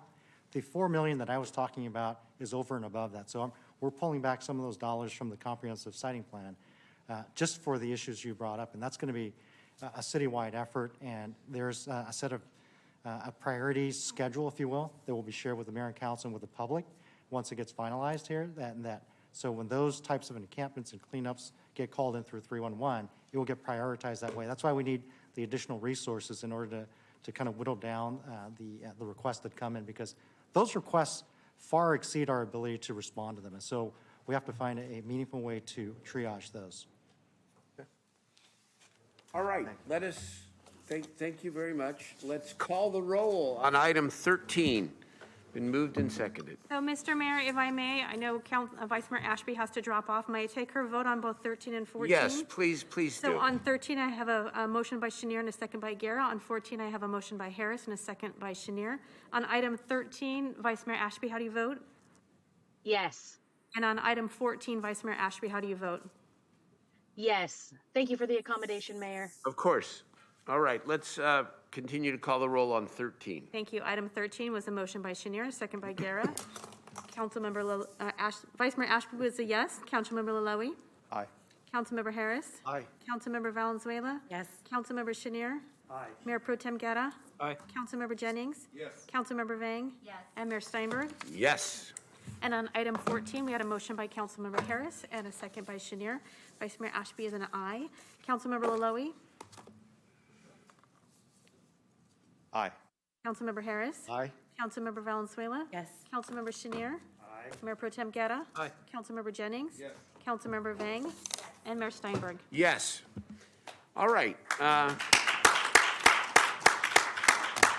Good job, everybody, really. All of the members, the staff, the nonprofit, the for-profit developers, everybody engaged in this thing. Thank you. Wonderful. Let's do more. Okay. Are there council ideas and questions? Councilmembers Harris, Guerra, and Valenzuela. Thanks, Mayor. Today in District 3, we had a pretty extraordinary event. Assemblymember McCarty came forward with $5 million that we're matching with $5 million from Assemblymember McCarty and $1 million from the city of Sacramento to effect real change on Folsom Boulevard that the city itself could not put together. We have a section of Folsom that has extremely fast traffic. We had a fatality there. It was a pretty tragic event. But on both sides of this one section, we have road diets. And then in this area, we have this speeding problem. So because of the efforts of our assembly member, we have assembled enough money to do a road diet on that particular stretch of Folsom between 59th and 65th. This is a tremendous project for the community. It didn't rise to the level of being a Vision Zero project, but nonetheless, the real need was there. And so I want to thank the community for really laying into the electeds, meaning me and Kevin, to affect a project that we couldn't get to financially just with the city resources. It's a wonderful collaboration between state and city money, and it's going to make a tremendous difference to Sac State, to Phoebe Hearst, to SMUD, to Caltrans. This is a good project, and I'm very proud that we got there. I'd like to thank the board of the River District and SHRA as well. I actually got honored this weekend in that at Marisol Village in the community garden, they named a pollinator garden after myself. A lot of you know I've worked in the beekeeping industry for almost half a century. And anyway, because of my interest in pollinators and pollination, I was given that honor. I'm pretty pleased about that. This October 30th, so coming right up here, we are going to have Dia de los Muertos in Northgate, and it's going to be right at Northgate and El Camino. It's a tremendous celebration. It's this Sunday from 12 to 6 p.m. And I'm very excited about this. The community can come. There's going to be music, face painting, and ofrendas. Community members are encouraged to bring pictures of their loved ones to put on the community altar. Additionally, we have a vaccination clinic at Stanford Settlement Neighborhood Center tomorrow. That's Thursday from 10 to 4 p.m. Thank you, Mayor. That's what I've got. Thank you very much, Council Member. Mayor Pro Tem. Thank you, Mr. Mayor. I've got a couple of off-agenda recognitions here that I know it's closing on October, but number one, you know, we had an extreme heat this summer, and now we're going into the winter. And an important day on October 30th is National Weatherization Month and Weatherization Day. And it's an important time for us to recognize that there are ways for us to be able to make impacts. And the important thing about this day is that by improving, you know, weatherization, you know, we can address issues of and preventing illnesses of asthma, mold, allergies, carbon monoxide, all of these respiratory issues. If we address those, the issue of weatherization, making sure that we're also more efficient with our energy, with our homes, and and just naturally just feeling more comfortable. So I know it may seem like on the edge, but as being chair of the Air District, I've learned a lot more about those. And unfortunately, many communities who live in older homes in our areas in the older part of our community face these challenges of even when there are tough days and people are going indoors to protect themselves, because of poor weatherization, they're still breathing in these particulates and toxins. So again, and I want to thank the Community Resource Project for all their work that they've done. They're in South Sacramento doing a lot of great work, trying to get resources, job training, and talking about how do we improve people into weatherization here. So the next recognition I'd like to do is also for October, as I mentioned earlier, is Domestic Violence Awareness Month. We had a great event with St. John Center for Real Change most recently. Earlier in the month, we've also had a great awareness event. We had the 100 Men campaign of men at the Memorial Auditorium, encouraging more men to be active in speaking up about domestic violence and taking action. And then the Sacramento Regional Family Justice Center will be having their Gala for Hope. Just last weekend, my sister's house did their run, their annual run to address the issue of domestic violence and shelter. And, I want to recognize that a study that cited that 1 in 4 statistics that in COVID, we had 1 in 4 folks experiencing domestic violence, and such a huge amount of effects. Because we were locked up in those 2 years, there weren't reporters at our schools, at work sites, at job sites. And so I wanted to, again, thank Weave. This year we'll be recognizing Weave with the resolution for their work in domestic violence. But I also want to make sure that we don't forget Opening Doors, Planned Parenthood Marmonte, the Regional Family Justice Center, Sacramento Women's Empowerment, the Sacramento Women and Children's Homes, the City of Refuge, Community Against Sexual Harm, and many others who have done this. And this year we'll be with the Domestic Violence Awareness Month.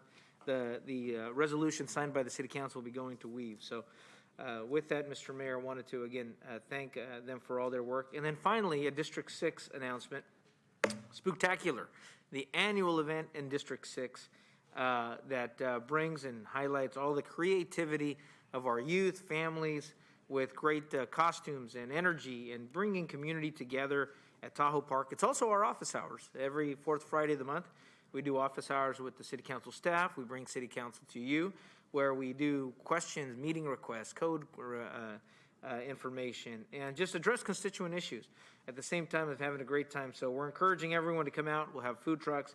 The Tahoe PTA will be having out there a lot of fun events and family stuff. It's a free event, again, from 4 p.m. to 8 p.m. We start a little earlier because the sun goes down a little earlier, but we want to encourage everyone this Friday to come out to Spooktacular for that. And since the mayor is out, I'm gonna sit over on the switch chairs and then go on to our next speaker here. Councilmember Valenzuela. Thank you. I will briefly announce we are doing our last movie night this Friday at Leotada Floyd. It's a trunk or treat and movie night, so I hope you all will join us. It will start at 5 o'clock. It's a free event. Everybody's welcome to wear their costumes and come get some candy, and we will have gazpachos on site to sell fresh fruit products for the movie, which is Soul, which will start at sundown. This is also a very busy weekend in District 4. We have the first ever Golden Harvest Festival is this weekend starting at 10 p.m. or 10 a.m. downtown. I hope you'll join us. There's folks all over the city participating. There'll be a parade at 10 a.m. that I'm sure any of my colleagues are welcome to join, as well as lots of great activities. The Midtown Association is doing their trick-or-treat and Halloween Pooch Parade at noon, also on Saturday at Marshall Park, which will be wonderful. But at the same time, because we couldn't settle with just a couple of events, Washington Neighborhood Center will be doing their Dia de Los Muertos Festival at their location at 416th Street. So if you're very efficient, you can go and make it to both events. And then last but definitely not least, I need to push out Front Street, our animal shelter. Their Friends event is doing their event on Saturday night, Pause to Party. This is a humans only event over the age of 21. There are tickets available. It is a ton of great fun. If you're not going to be at the UC Davis game at that time, go Ags. You should go to that and make sure to check it out and support the go Aggies in the room, and make sure to check it out and support our amazing Front Street shelter. But if you can't make it, I'm sure you can buy a ticket for a friend or donate as well. It's a really cool fundraiser for their operations. So thank you. That is it. Thank you, Councilmember Valenzuela. I forgot to mention at the Georgetown Community Center, Ghouls and Goblin, thank you, Agena Avondale Glen Elder Neighborhood Association for their event from 6 a.m. to 9 p.m. And let me go to Councilmember Vang. Councilmember Vang. Thank you so much, Mayor Pro Tem. Just wanted to make two or three quick announcements. Sorry, my staff is sending me the information. This Thursday, we have the Metaboo drive-through at the Pinnell Community Center from 6 to 8:30, so really encouraging folks to come join us. I'm just going to put it on record that Team Heart and Hustle will be dressed up as Power Rangers. So we're super excited to meet all of our babies and our families in our district. So please come through at the Pinnell Community Center. And then also wanted to share that this Friday we're having our movie night at Susan B. Anthony as well. That's going to be super exciting as well. It starts at 5 o'clock. And I am actually co-hosting this with Vice Mayor Angelique Ashby as well. So just a shout out to her team for helping us to organize this event. While this event is going on as well, there is also a trunk or treat at Mack Road Valley High Community Center. So wanted to make sure that if folks can attend the movie night at Susan B. Anthony Park, and if you live in the Valley High area, there is an awesome event being hosted by the Mack Road PBID and the Reimagine Mack Road. So really encouraging all of you to attend. And then lastly, I will also be attending the Front Street Shelter fundraiser this weekend. So looking forward to seeing many residents and community and city staff there. Thank you so much, Mayor Pro Tem. Thank you very much, Councilmember Vang. Councilmember Laloy. Thank you very much. Just wanted to remind everyone about an event that we have this Saturday, the 29th. It's food. We're going to have a movie night. The movie is going to be Coco, and then we have a food truck that will be there at the Robertson Park. So I hope everybody will show up with the family. Free food, great movie, so we can spend some quality time together. Thank you. Thank you, Councilmember Laloy. Councilmember Jennings. Pro Tem, I would like to wait till the very end so I can close the meeting out in honor of an incredible human being in Sacramento. Thank you, Councilmember Jennings, for that adjourned memory. Mayor Steinberg. Oh, okay. That must have been an ask. I think I've spoken enough today. Okay. We have an adjourned memory by both Councilmember Jennings and an adjourned memory in Councilmember Harris. Councilmember Jennings, would you like to go first? Or would you like to, or? I can go second. Okay, Councilmember Harris. Thank you, Mayor Pro Tem. Unfortunately, on Thursday, a really valuable community member was murdered in District 3. It was a very tragic event in East Sacramento. The victim was Charles Starzinski, known to most people as Charlie. He was music director at KXPR for over 20 years, a tremendously upstanding member of our community who added so much to our culture and our appreciation of both classical music and jazz. He was, frankly, a wonderful human being. And I can tell you, after a meeting we had last night to discuss the event in East Sac, he will be sorely missed. I will miss him. Just a great guy, and shot for a couple of bucks. It's something that happens now and again. I would like to give great kudos to our police department. Our detectives really worked this case hard, made an apprehension in just a matter of hours. And so there will be, I think, a substantial prosecution, but yes, an adjourn in honor of Charles Starzinski, a tremendous Sacramentan. Thank you, Pro Tem. Thank you, Councilmember Harris. My apologies, we do have some members of the public signed up to speak, so Madam Clerk, we'll go to members of the public, and then we'll go to the last adjourned memory. And then we'll adjourn. Thank you. I have 4 members of the public signed up to speak. The first is in chambers, Mac Worthy, and the second is online, D8 Neighborhood Vine. Mr. Worthy?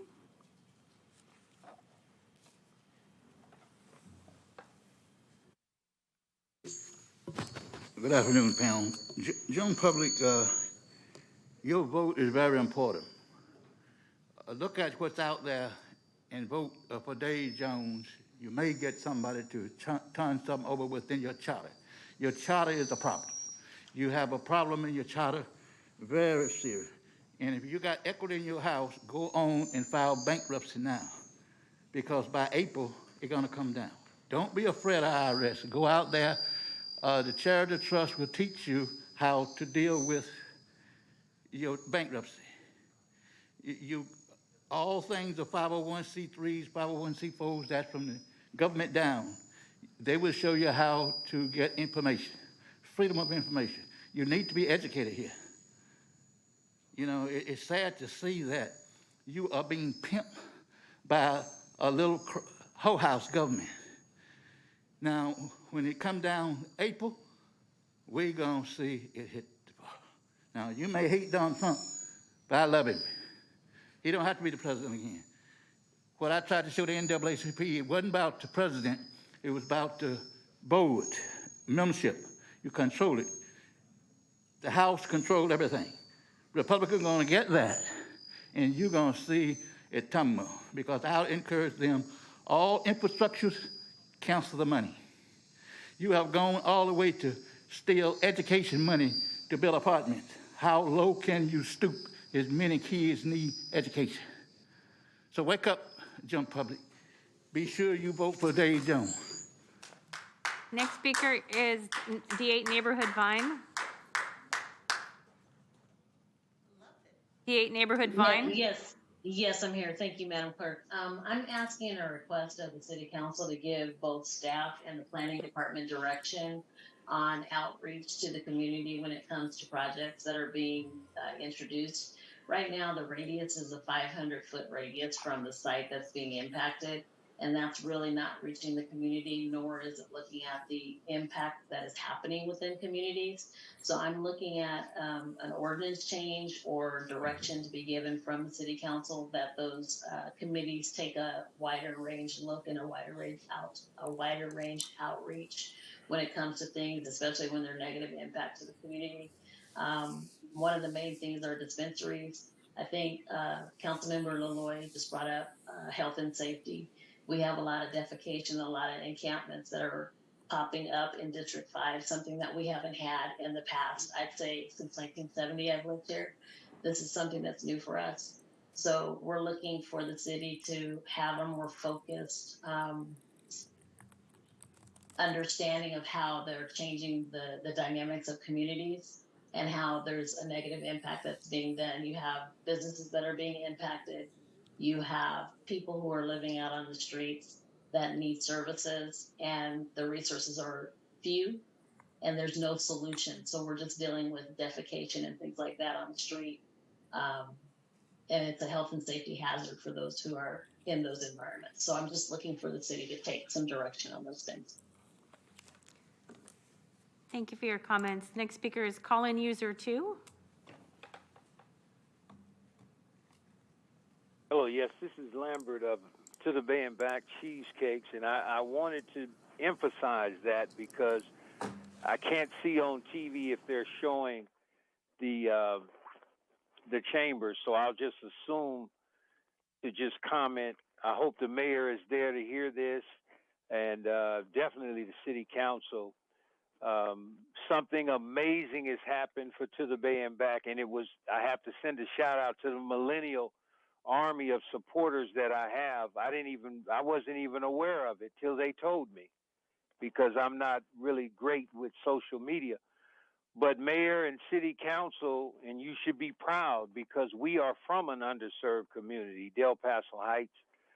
There's a major story going to come out on our family cheesecake business, and it's going to make people at City Hall look good, and it's going to make some people look like they went out of their way to stop us. And it still didn't stop us because the cheesecake appeals to most races, most cultures, and both sexes. It's really going to be an incredible story. I'm going to make sure the mayor and the city council gets it. Your staff has been wonderful to us. And we are from Del Paso Heights, proud of it. It was invented by our mother who moved here in 1946. And it's a group of women that own this. And they're all nationalities. It's just wonderful what's getting ready to happen. And it shows to the youth and the millennials that this person, the Cheesecake Man, as they call me, we weathered the storm and we still landed on our feet with integrity, something that people at City Hall can learn from. But this is an amazing accomplishment. Shout out to the millennials, and God bless them young people because they keep me going. Thank you. Next speaker is Barry Boyd, and then our final speaker is Devontae Morris. Barry Boyd. Thank you and good afternoon. My comment this afternoon is to ask this city council in joining me to continue, to bring forward that City Council District 8 once again falls as one of the safest council districts in the city of Sacramento.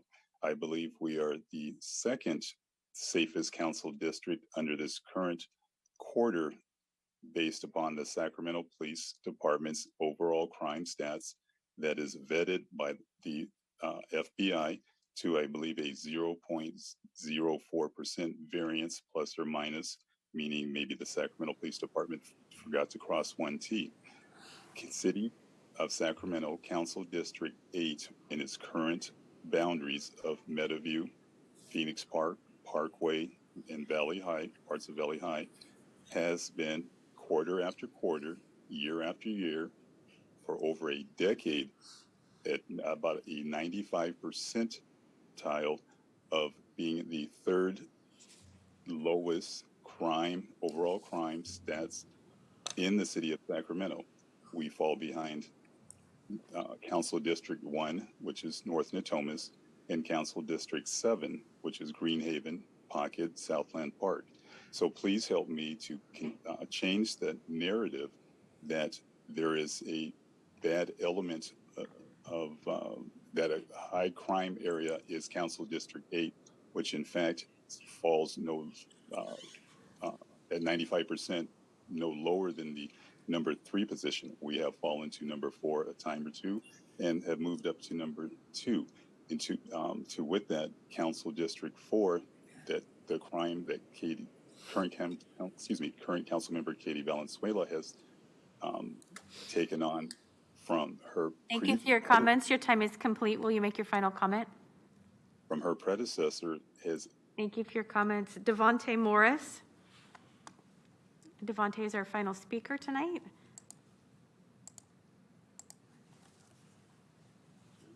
Hello. Last week I was here to talk to you guys about re-examining your Sacramento's right to tow laws. The day after, New York came out with a report talking about the same issue about their people having the same problem. There are, for the last 3 years, there are people with car notes, like $10,000, lost their jobs and couldn't afford to get their car out in time. And they lost their car, and they still had to pay on that $10,000 car note with no car, and that stayed on there. They had to pay on that. This law is dangerous, and I've been on the receiving end of it twice. And I'm just asking you guys to re-examine your right to tow laws, especially for the last 2 years, to do more research into that. But thank you for your time. Thank you, Mr. Morris, and Assistant City Manager Lara will speak with you outside to help you with your situation there. Okay, Councilmember Jennings, we have one last adjourn in memory before we adjourn into closed session. Councilmember Jennings. It is a great honor to close our meeting to honor the remarkable life of Willie Alexander Bell. Willie was a great community leader, change agent, husband, father, architect, entrepreneur, and friend to many. Willie graduated with a bachelor's degree from California State University, Sacramento. He joined the State of California Architect's Office in the early 1960s. In 1961, he took a bold step by opening up his own architectural firm named Willie A. Bell and Associates. Just two of his more notable designs include two local schools, Mary Tukamoto Elementary School in Elk Grove and Matsuyama Elementary School in Sac City Unified School District. In his spare time, Willie was a member of the Alpha Phi Alpha fraternity, the oldest collegiate African-American fraternity in the country. He also was a member of Sigma Pi Phi fraternity, the oldest fraternity for African Americans. It should be noted that he was one of the founding members of the Sigma Pi Phi Gamma Epsilon chapter in Sacramento. I was proud to be mentored by Willie as we both were connecting links in the Sacramento Links Incorporated organization. In closing, Willie was married for 59 years to his wife, Barbara O'Neill Bell. Together, they established a scholarship in honor of a son that they lost along the way. Willie lived his life by paying it forward to help others. Willie Alexander Bell lived a remarkable life and will be missed by many. Thank you, Councilmember Jennings. The City Council of Sacramento lost two Sacramentans today, and we would like to adjourn in memory of Charles Charlie Starzinski and Willie Alexander Bell. We are adjourned at 5:30 p.m. into closed session. Okay. Yeah. All right, so fifth floor?